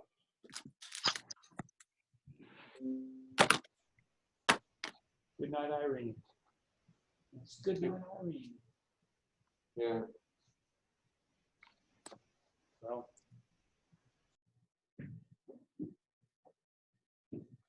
There's 336-431-1610. Yeah, who is that? I have no idea. Citizen, I guess. Huh? We can take any public